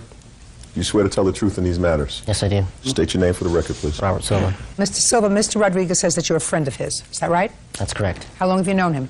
About 15, 16 years. You invited him to a party on the 27th of August at Miss Hunting's home. Is that right? Yes. You were playing poker? Yes. And there was some sort of a dispute over a winning hand. We're getting past that. Did you see an incident involving Mr. Rodriguez and a bicycle? No. Didn't see him pick up or toss a bicycle? No. Did you remove him from the house? We walked out together. You didn't pull him out of the house? Pull, no. I was just, he wasn't done talking, and I think we were done talking, so I said it was time to go. Now, when he left the house, can you describe what happened, sir? I told him to leave, and I went to go close the door. Look at me when you're talking. And on the way out, I seen him kick Amber's car on the way out. How many cars did you see him kick? I only seen him kick Amber's car. Did you say anything to him when you finally caught up to him? No. You didn't say, why did you kick Amber's car? It's too late. It doesn't matter why. I couldn't stop it. Oh, no. That's their witness. They say That's their witness, sir, they but say your I friend kicked- for 17 years. Oh, yes, ma'am. But it just seems fugazi to me because... What? It seems a little funny to me because they said I threw a bicycle. He didn't see it. No, They he say didn't see I that. kicked 2 cars, and he only seen me kick 1. Oh, no. The story seems wrong. Judge Judy continues in a moment. Just want to make sure that you think I'm fair. Not that it's really important to me what you think, but I want you to start doing a little thinking. And later today, Were you annoyed that she went back to her husband? No, Your Honor. Well, then if you weren't annoyed, why don't you do the right thing? Yes, you say lack of communication. Lack of character is more like it. real cases, real people. Judge Judy. Amber Hunting says acquaintance Daniel Rodriguez vandalized 2 of her cars after an argument over a poker game. Amber has produced a surprise eyewitness. Did you call the police immediately? As soon as I saw the damage to the vehicles, I went inside. Was and that called the same police. day, the 27th of August? Yes. Can I see the police report, please? How old are you, Miss Hunting? 21. You live at home with your folks? With my mother. And this was your mom? Yes. Who, if I called her as a witness, would testify about a lot of bad language that she heard, and she said she was going to call the police, correct? Correct. You have photographs of the vehicles? Yes, ma'am. I'd like to see them, please.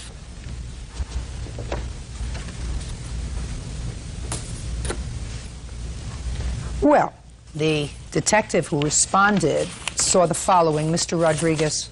He saw the damage to the cars. The issue is really, was this old damage, new damage? But let me tell you what the police officer wrote. Second vehicle, 1997 Ford Escort, belonged to Amber's mother, Doreen Hunting. I noticed a circular dent near the driver's side door and chipped paint around the dent. I located several pieces of the chipped paint on the ground, directly below the dent on the door. So you know what that suggests to me, Mr. Rodriguez? New damage. Very smart. Now, who do you think had a motive to be angry that night? I did. And whose dear friend who invited them to this party says it was you who caused the damage? Mine. Mr. Rodriguez, if you were sitting in my place, would you think that I caused the damage? Yes, ma'am. Good. Just want to make sure that you think I'm fair. But Not I that also it's, would not think that it's that- really important to me what you think, but I want you to start doing a little thinking. What are the estimates to fix these two dents? $1,893. Together? Yes. That's a bargain. So not only didn't you win, sir, at poker that night, but your temper is going to cost you $1,893. Judgment for the plaintiff, that's all. Parties are excused. You may step out. I think it was drunkenness and nobody was really listening to each other and emotions run high when drinking is involved. There were a bunch of people playing a game of poker who were too drunk to know how to really play. It wasn't that big of a deal till my vehicles were damaged. They were talking, they wanted to call the police, wanted to fight. He was my friend's friend. I didn't think it was necessary. I had hoped that he would calm down. Told him to call the police. I thought it was a good idea. I just wanted to handle it right and take care of it, but he denied it. You gotta do what you gotta do. It's no big deal, you know. I've known him 15 years. It's just one night. Thank you for showing up and taking care of everything, and I'm glad everything's over with. And now the next case. All parties in the matter of Kerr versus Guthrie. Step forward, please. 26-year-old account manager Lisa Kerr is suing her ex-boyfriend, Private Eye Gary Guthrie, for a loan to buy a spy cell phone. Gary says the spy equipment was a gift. Ms. Kerr, who is this? This is my witness, my friend Lindsay. Mr. Guthrie, who is this? This is my brother Adam in witness. This is the situation as I understand it. You and Mr. Guthrie dated briefly. Was it a time he was separated from your husband? Yes, ma'am. And for some strange reason, according to you, Mr. Guthrie, who needed some spy equipment, that's your business, you're in security, surveillance, and you agreed to put it on your credit card, this piece of equipment that he saw that he liked. And you did. According to you, he said he was going to pay for it. The piece of equipment came, you and Mr. Guthrie no longer an item. Mr. Guthrie says that the spy equipment doesn't work. Correct. So he's not paying for it, right? Yes, Your Honor. If it worked, were you going to pay for it? Well, Well is not an answer, Mr. Guthrie.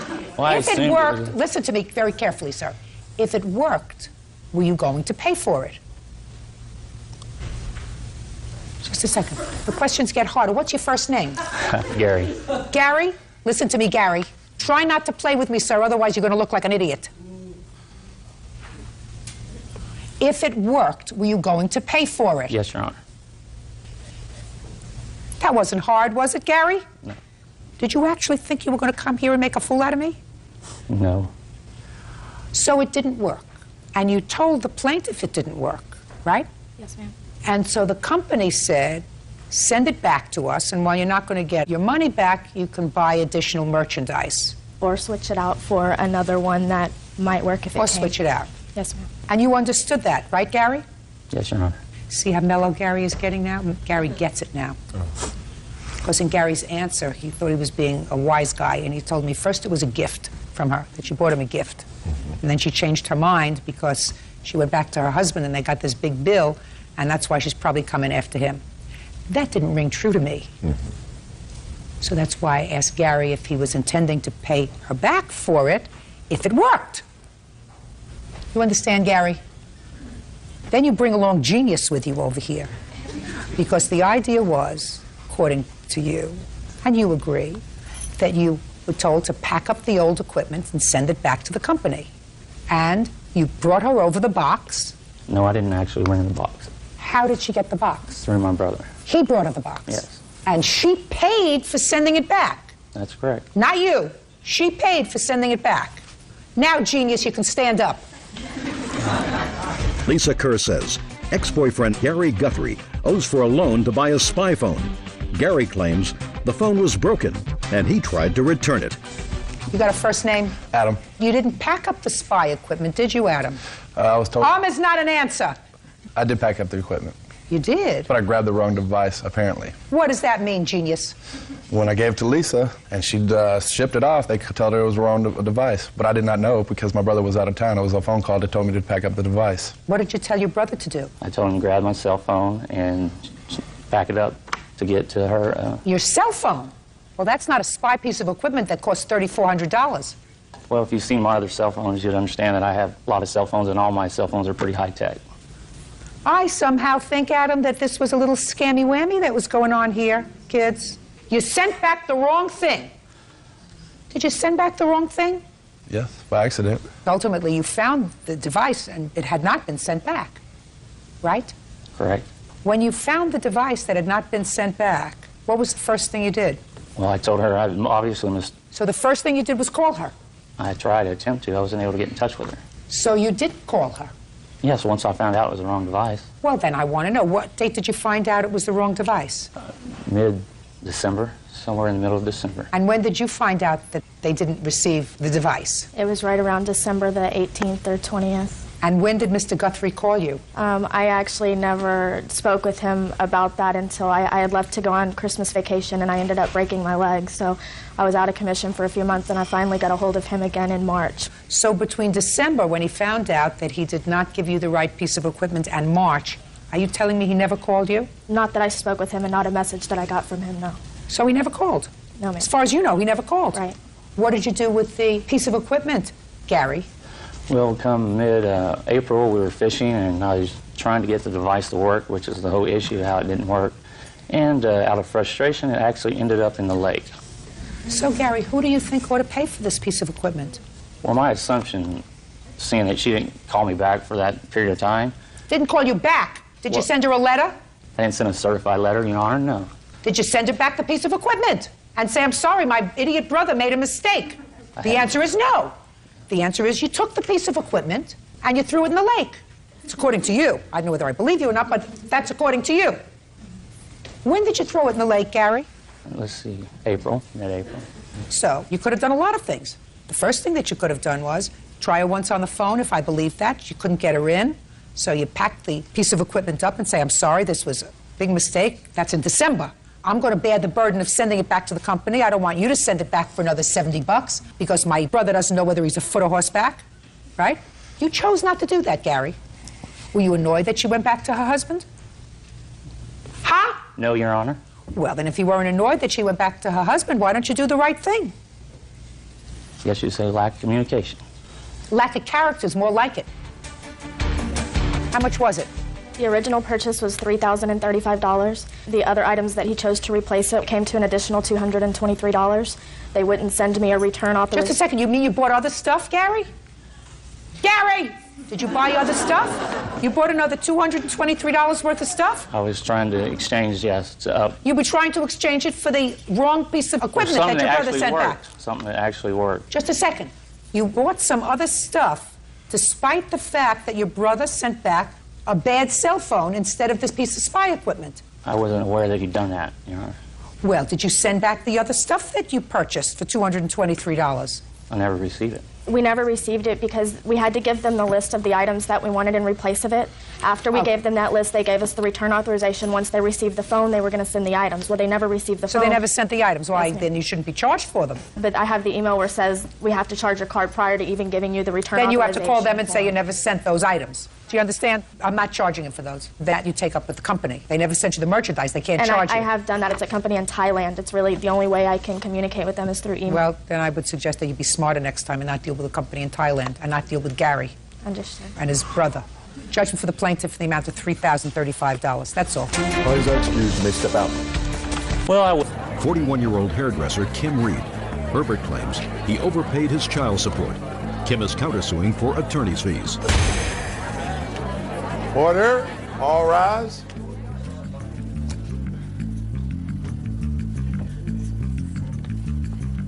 Yeah, this is case number 336 on the calendar, the matter of Biggert versus Reed. Parties have been sworn in, Judge. You may be seated. Sir, have a seat.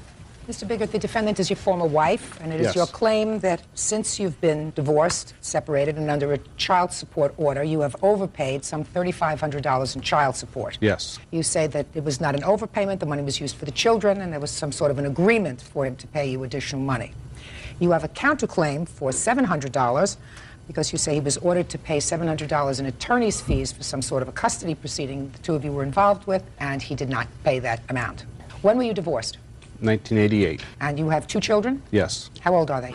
Howard is 18 and Sarah is 16. And what was the child support order? It was approximately $1,200 per month. And during what period of time did you overpay? I'm assuming it was over the whole period because when I received the paperwork from the court, it just said we did an investigation from the time you started paying child support until the end of August. So over a 13-year period? Yes. And you can't definitively say over what period of time you made these overpayments? No. Should have kept better records. Was the overpayment agreed to be reimbursed by the defendant at any time in court? I was not aware there was an overpayment until I received the paperwork from the court saying they had done an investigation into the child support. Let me see the piece of paper you received.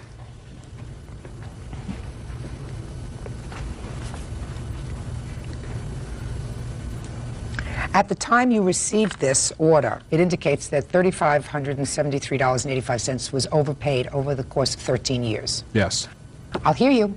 All the money that I got was spent on the kids. Were you aware of the fact, Mrs. Reed, that you were being overpaid? Not at the time, no, because the checks always fluctuated. When did you become aware that you were receiving too much money? About a month and a half ago when I got it through the mail. And when did you become aware of the fact, sir, that you had overpaid child support? When I received that notice in the mail from the When court. did you remarry, Mrs. Reed? May of this year. Prior to that, both children lived with you? Yes. And did your former husband see the children regularly? No. Did you see the children? At times, but not. You have a reasonable relationship with your children? Yes. Do either of your children live with you now? I have custody of my daughter, And how old is she? 16. Which she does not live with him. Who does she live with? My second ex-wife. Do you pay child support to your second ex-wife? I reimburse her for any expenses that she incurs for my daughter, or I pay the expenses directly. Under what circumstances did your daughter leave your home? I think it was because I finally got help raising the kids, and I think it was too structured and she didn't like it. Do you work? Oh, yes. I have a beauty salon. Are you under a current child support order for your 16-year-old daughter? No. How come? Well, probably when she went to live with her dad, it was all of a sudden, and I was told she was moving in with her father. 3 weeks later, I find she's living with her stepmother. So I was not very happy about that.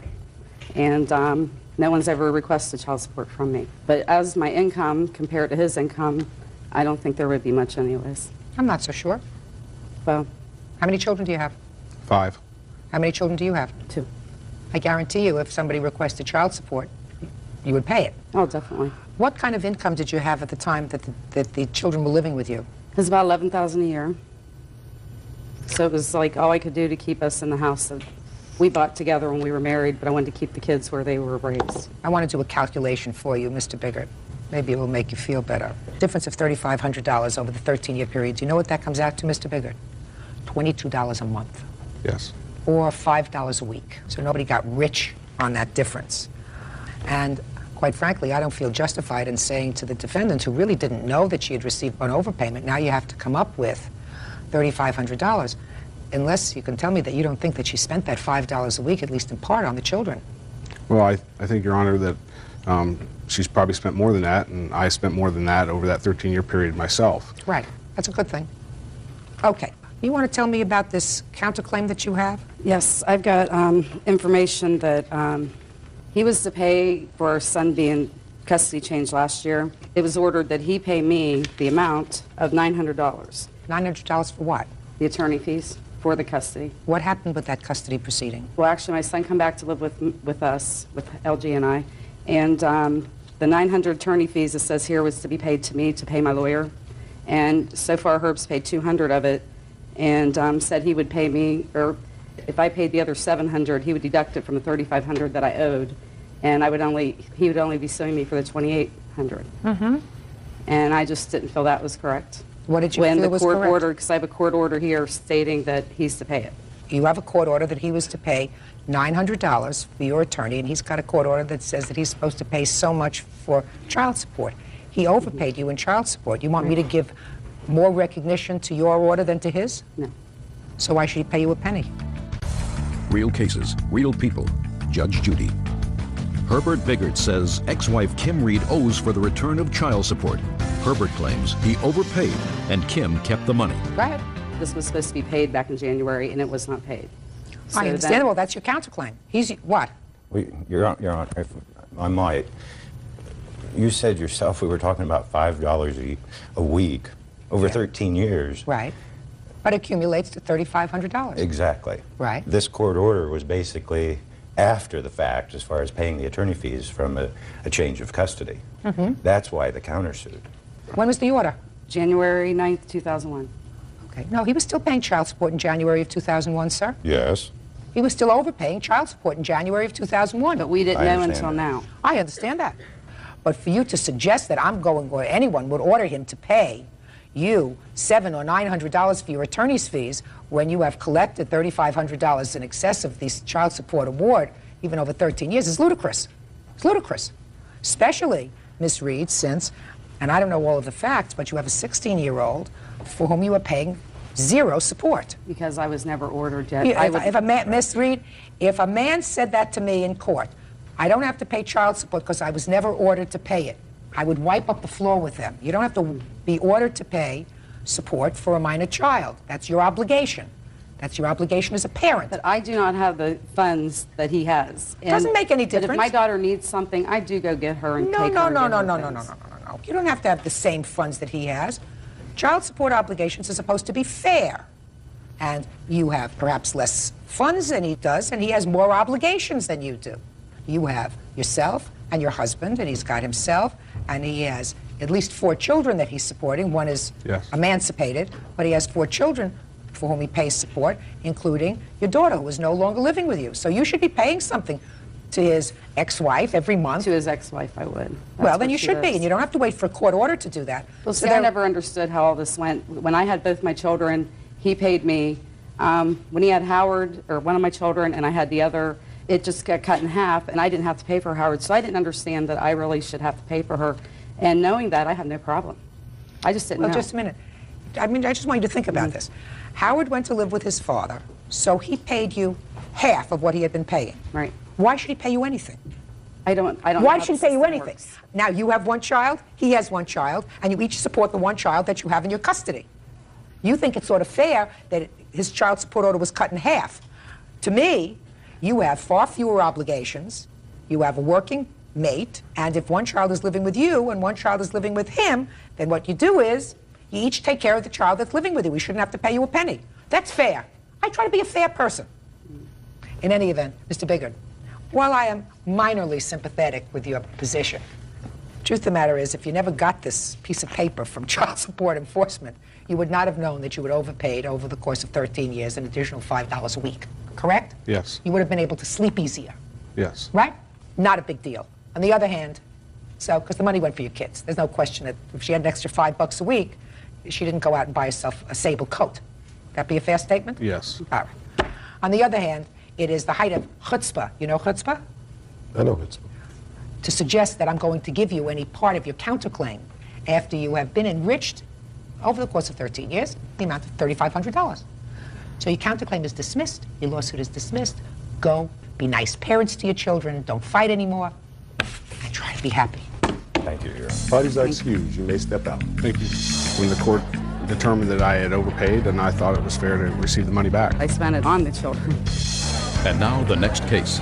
All parties in the matter of Aikman versus Ward. Step forward, please. 29-year-old store manager Christine Aikman is suing her ex-fiancé, 34-year-old auto mechanic James Ward, for the return of her belongings.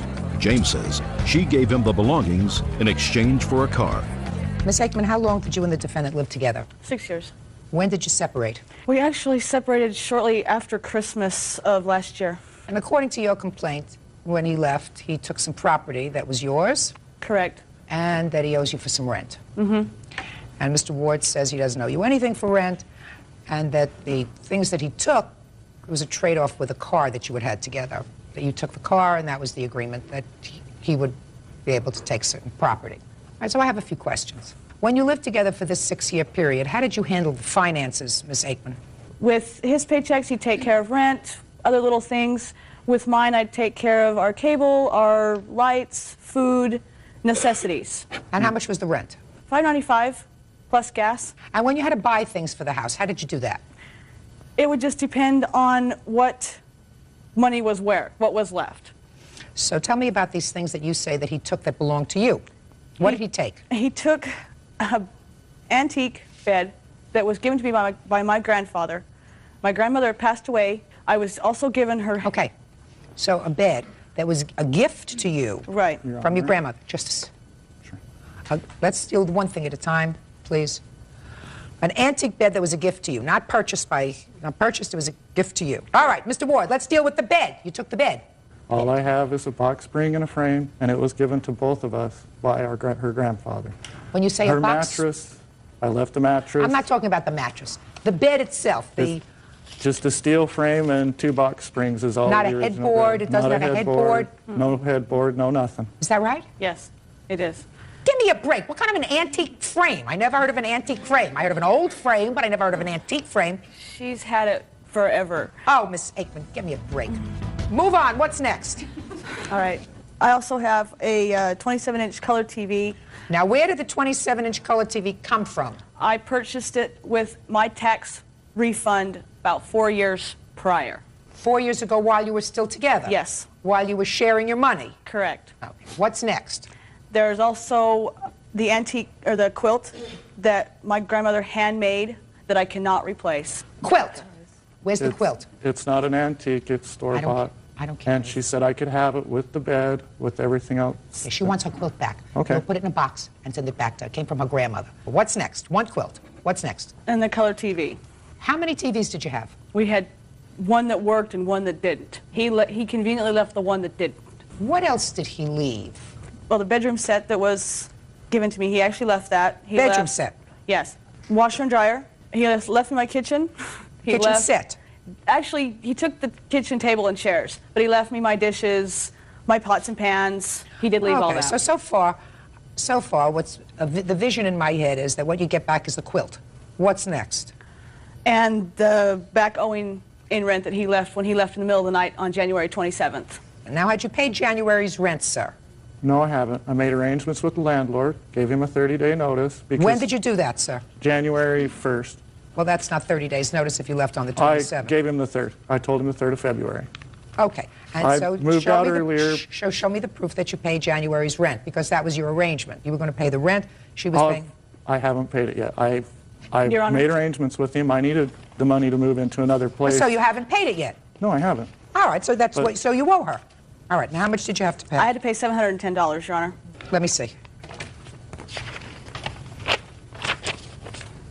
And what the rent was what the rent was $595. Is that right? Plus gas. And how much is the gas? $73.57 plus $20 late fee. Your Honor. What? There was a $250 deposit on those apartments. Okay. That I should at least be entitled to discount half of that. They were only going to give back $100 for cleaning since they left it trashed. Who left it trashed? They brought 3 kids to the apartment after I moved out, and when they vacated How on the 27th. much was the security deposit that was left?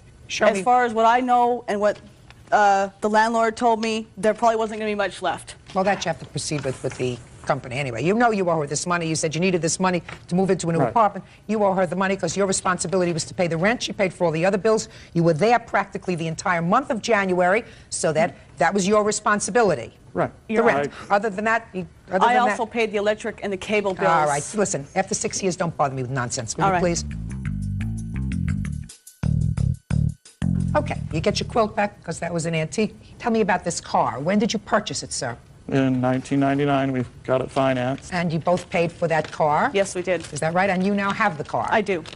Because I was the only one that was licensed and insured on that car. Doesn't make any difference, but you both paid for it and you have the car. Right. Okay. Because when I took my name off the leasing, they gave him 10 days to get a driver's license and insurance. Your Honor, that's totally false. I'm not listening. Did I look at you to speak? No. I was the only one insured. I don't care. What I'm saying to you is, let's be fair about this. You had a car that you drove as a couple for 2 years. Correct. You each paid a portion of what it took to maintain that car and to pay it off to finance it. Correct. Is that right? I'm still paying it off. Yes. Well, that's fine, but during the time you were both paying for it. Correct. You now have the car. you're getting the benefit of some of his payments for the car. Is that right? That's right. So why should he give you the last month's rent? Because I was kind enough to let him stay in the apartment, not kick him out when he didn't sign the lease. He hadn't signed the lease. He hadn't signed the lease. What difference did it make whether he signed the lease or not? He was paying the rent. So my question to you is, for 2 years, you each contributed to the monthly payment on a car. Correct. And how many years do you have left to pay on the car? November, I believe, of this year, it will be paid off. Fine. So now you have a car to which he contributed over the course of 2 years. Is that right? Correct. So you get nothing for rent. Goodbye. Have a good life. Have a happy life. Have a safe trip home. Parties are excused. You may step out. Judge underwriter Coney Cramblett for various unpaid loans. Coney says Roger's lawsuit is bogus. Come to order. All rise. Yeah, this is case number 588 on the calendar in the matter of Dangler versus Cramblett. Parties have been sworn in, Judge. You may be seated. Folks, have seats, please. Mr. Dangler, you and the defendant, according to the complaint that I've read, lived together back in the late 90s and separated sometime in 2000. That's correct. And you claim during the course of the time that you and the defendant lived together that she borrowed money from you, approximately $4,000. The defendant sort of acknowledges that you loaned her money, but said that during the time that you lived together, she worked for you in your business without pay and worked it off. She has a counterclaim for some property that she left behind. Correct. Okay. Tell me what the loans were for, the exact amounts, when the loans were made. Okay, we had verbal agreement on a lot of these items that I have here. Let's go, I'm ready. And part of them was for a lawn tractor that we purchased. There was a rebate. Just a second. A lawn tractor that you purchased. When? December 11th of 1998. 12/11/98. Now explain that to me. A lawn tractor that you purchased together? Coney purchased it through the company she worked for, but it was actually my tractor that I traded in to purchase this, and we were entitled to a rebate of $1,125. Yes. Well, the rebate come in form of a check, and I never received the rebate back to myself. And it was myself that purchased the tractor. Were you living together in 1998 when you purchased this tractor? No, we were not. But you moved in together after this tractor was purchased. That's correct. And then you lived together for 2.5 years afterwards. Oh, approximately 6 months we lived together. But we were together in a relationship for about 2.5 years. You want to give me your quick explanation, make it very fast, Ms. Graham. The rebate check was to go to me. For me working at John Deere and purchasing his tractor, we received like a 25% discount, which he received on the tractor. And in turn, there was no, basically, verbal agreement that he would get the monies as far as the rebate. I'm not even going to go there, Mr. Dangler. Stop telling me something that happened 4 years ago. I have a copy. Come on, what's next? What's next? This is not a loan. The only reason we're here is because... Did you just hear me? Okay. Let's get on to loan, Mr. Dangler. Computer repair. Okay. Computer repair. Let's hear the date. That was in October of 98. Tell me the story. Okay, she needed parts to replace a computer that she had that was wore out. And once we got the parts, we had another man work on it to repair it. So what? That's not a loan. He voluntarily Just wanted a second, to do that's it. not a loan, Mr. Dangler. I mean, do you think you're going to go back in the history of your relationship 4 years and tell me every time you spent a penny that you want back? He will. No. I didn't hear anything about a loan. For 4 years you didn't complain, or 2 years or 3 years you didn't complain. Now you're not together anymore, and now you want the money back. Is that what you're telling me? Yes. Wrong. That's not a loan. Let's go. Next. Okay, This is a relationship. He doesn't want the money. He just wants to harass me. That's Listen all to it me. is. The issue isn't the money. Miss Cramblett, so far you're not losing, right? Okay. Right? I'm not So far? talking either. That's my girl. All right, Mr. Dangler, give me the next. Okay, on November 5th of 1998, she asked if she could borrow money from me to make a house payment on her house.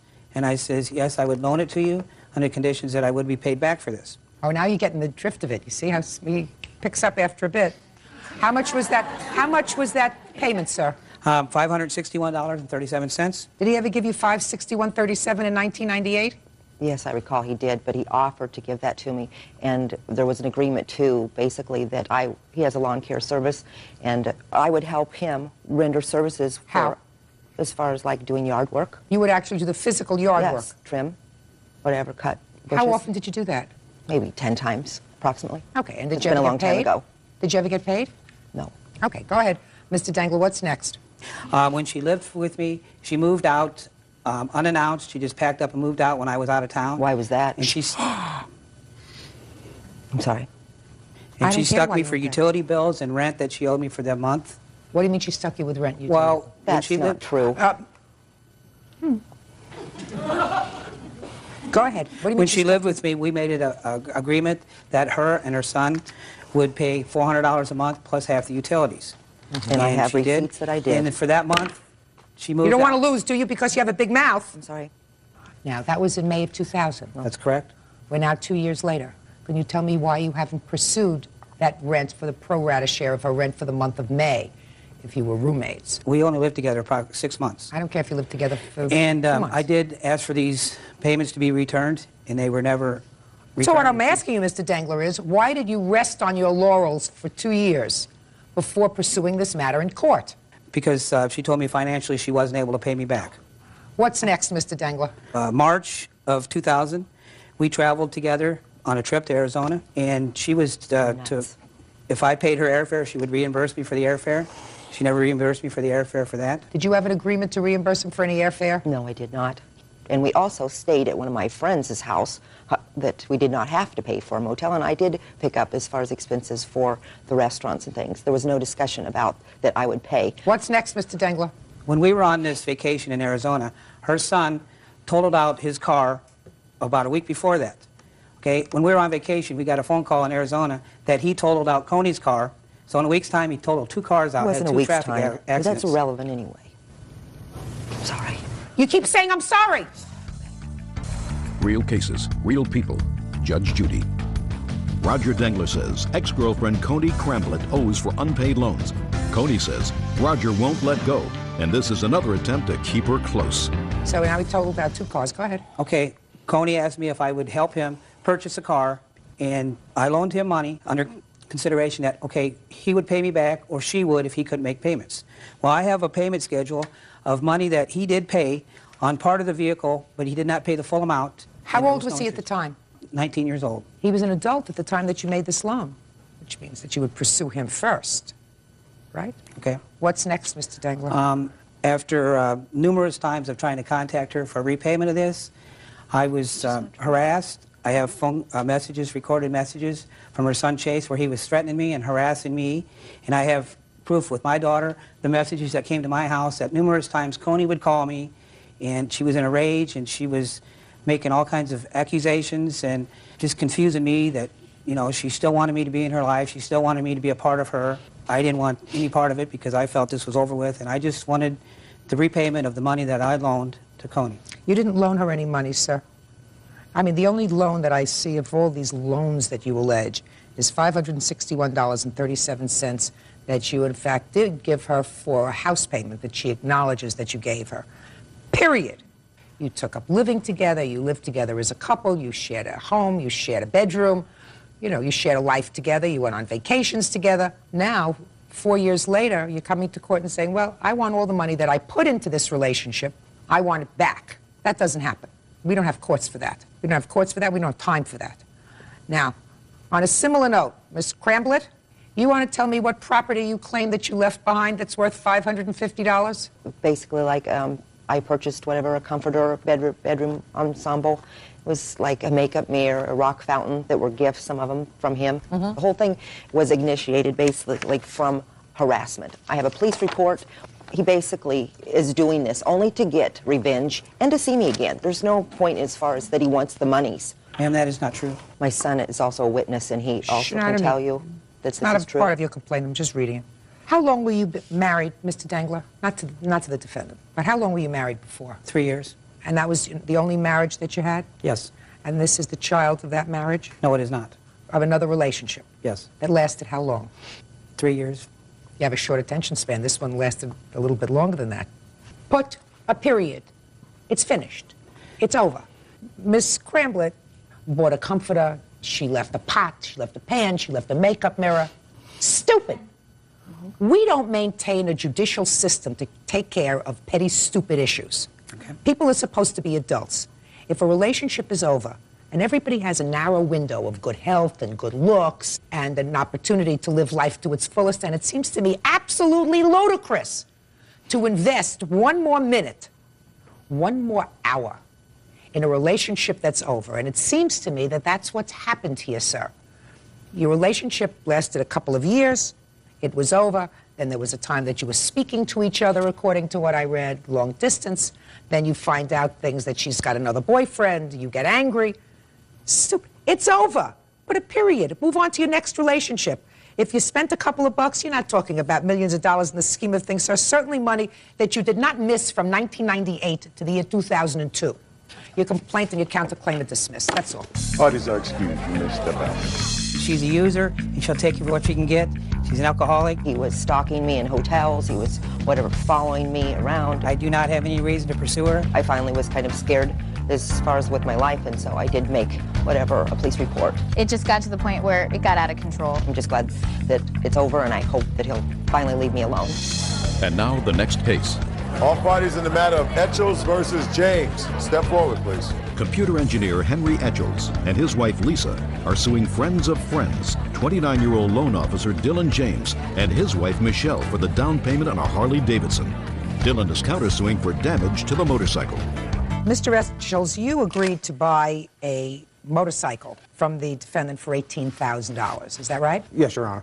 According to your complaint, you gave him at some point $600, and he allowed you to take the motorcycle. He was going to come by with a contract at some point in the future. He was supposed to give him $1,000 down. Is that right? Yes, Your Honor. You never gave him the $1,000 down, despite the fact that you took the motorcycle. Correct. But you did give him $600. At some point, either you decided you didn't want this motorcycle, changed your mind. He came to get the motorcycle. You said, you can't have the motorcycle until you give me my $600 back, right? Yes, police were called. He wrote you a check. Stop payment on the check. Is that right? Yes, Your Honor. You want your money back. Yes, Your Honor. Mr. James says that you owe him for the 2 months that you had the bike. I don't know about that.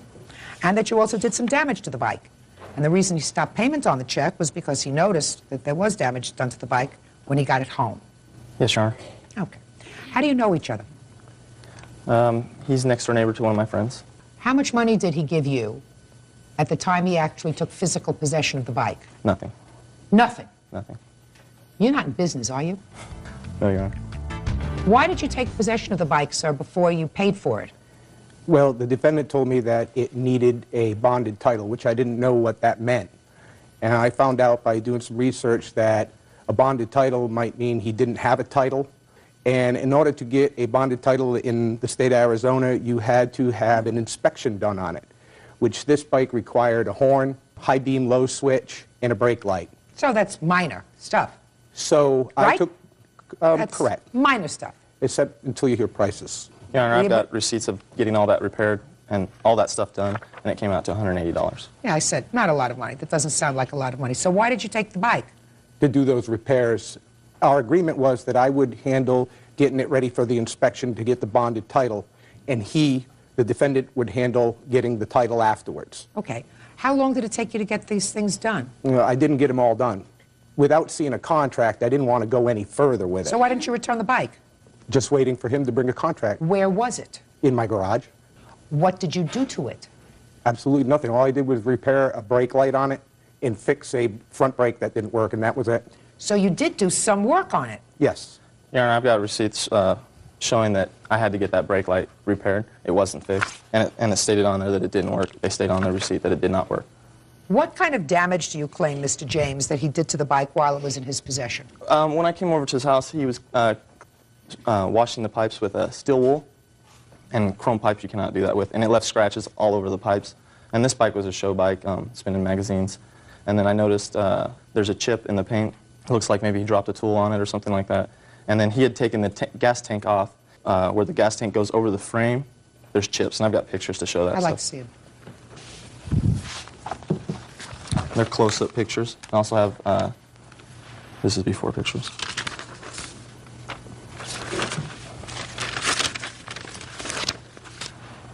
Did you take the gas tank off, sir? No, I did not take it off. What did you do? I took 3 bolts out of it, but never finished taking it off. I thought you said you weren't going to do any work on this bike, sir, until you had a contract. Well, that's where it stopped, Your Honor. But you had this motorcycle in your possession for a month and a half. How do I know that you didn't drive it? I didn't drive it, Your How Honor. do I know that? How does he know that? My witnesses were his next How does he know neighbors. that? that you didn't get on it and take a spin around? I mean, that would seem to be sort of normal. Your Honor, I drove this from his house to my house. And that's it? And one other occasion, and the defendant knew about it, I had to get a horn. And I drove it to a shop. I didn't know how much a horn cost, and I let them look at it. Okay. You have any proof that that's not true? The only proof I have is that my witnesses had seen him on the motorcycle, or his neighbors. I'll step up. Change places with him, please. Tell me your name.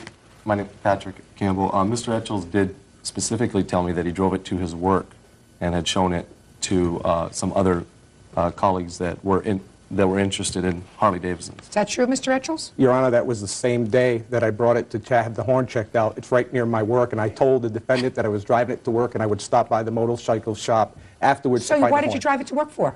That was the only time. What did you drive it to work for? I drove it to work because I had to go to work. I drove it to work because the motorcycle shop was right next to my job, and I took it over there to have the horn checked out so I could do it in one.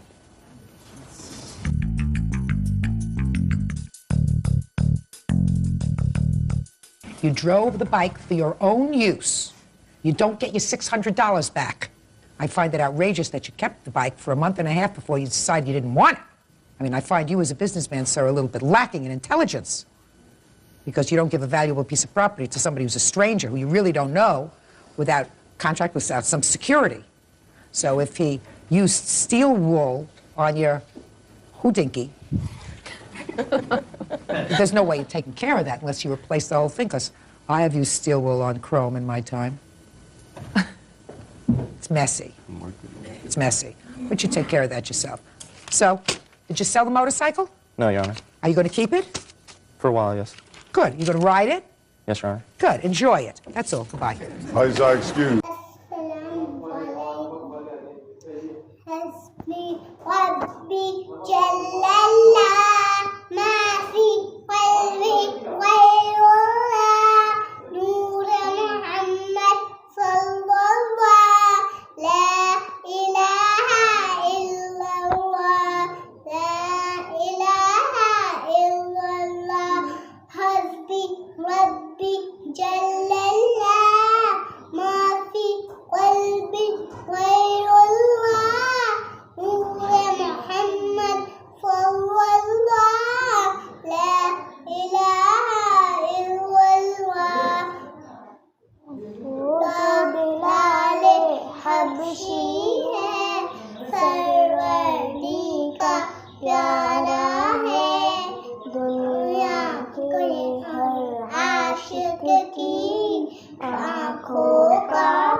लब पर फिर भी जारी था ला इलाहा इल्लल्लाह ला इलाहा इल्लल्लाह हस्बी रब्बी जल्लल्लाह मा फी क़ल्बी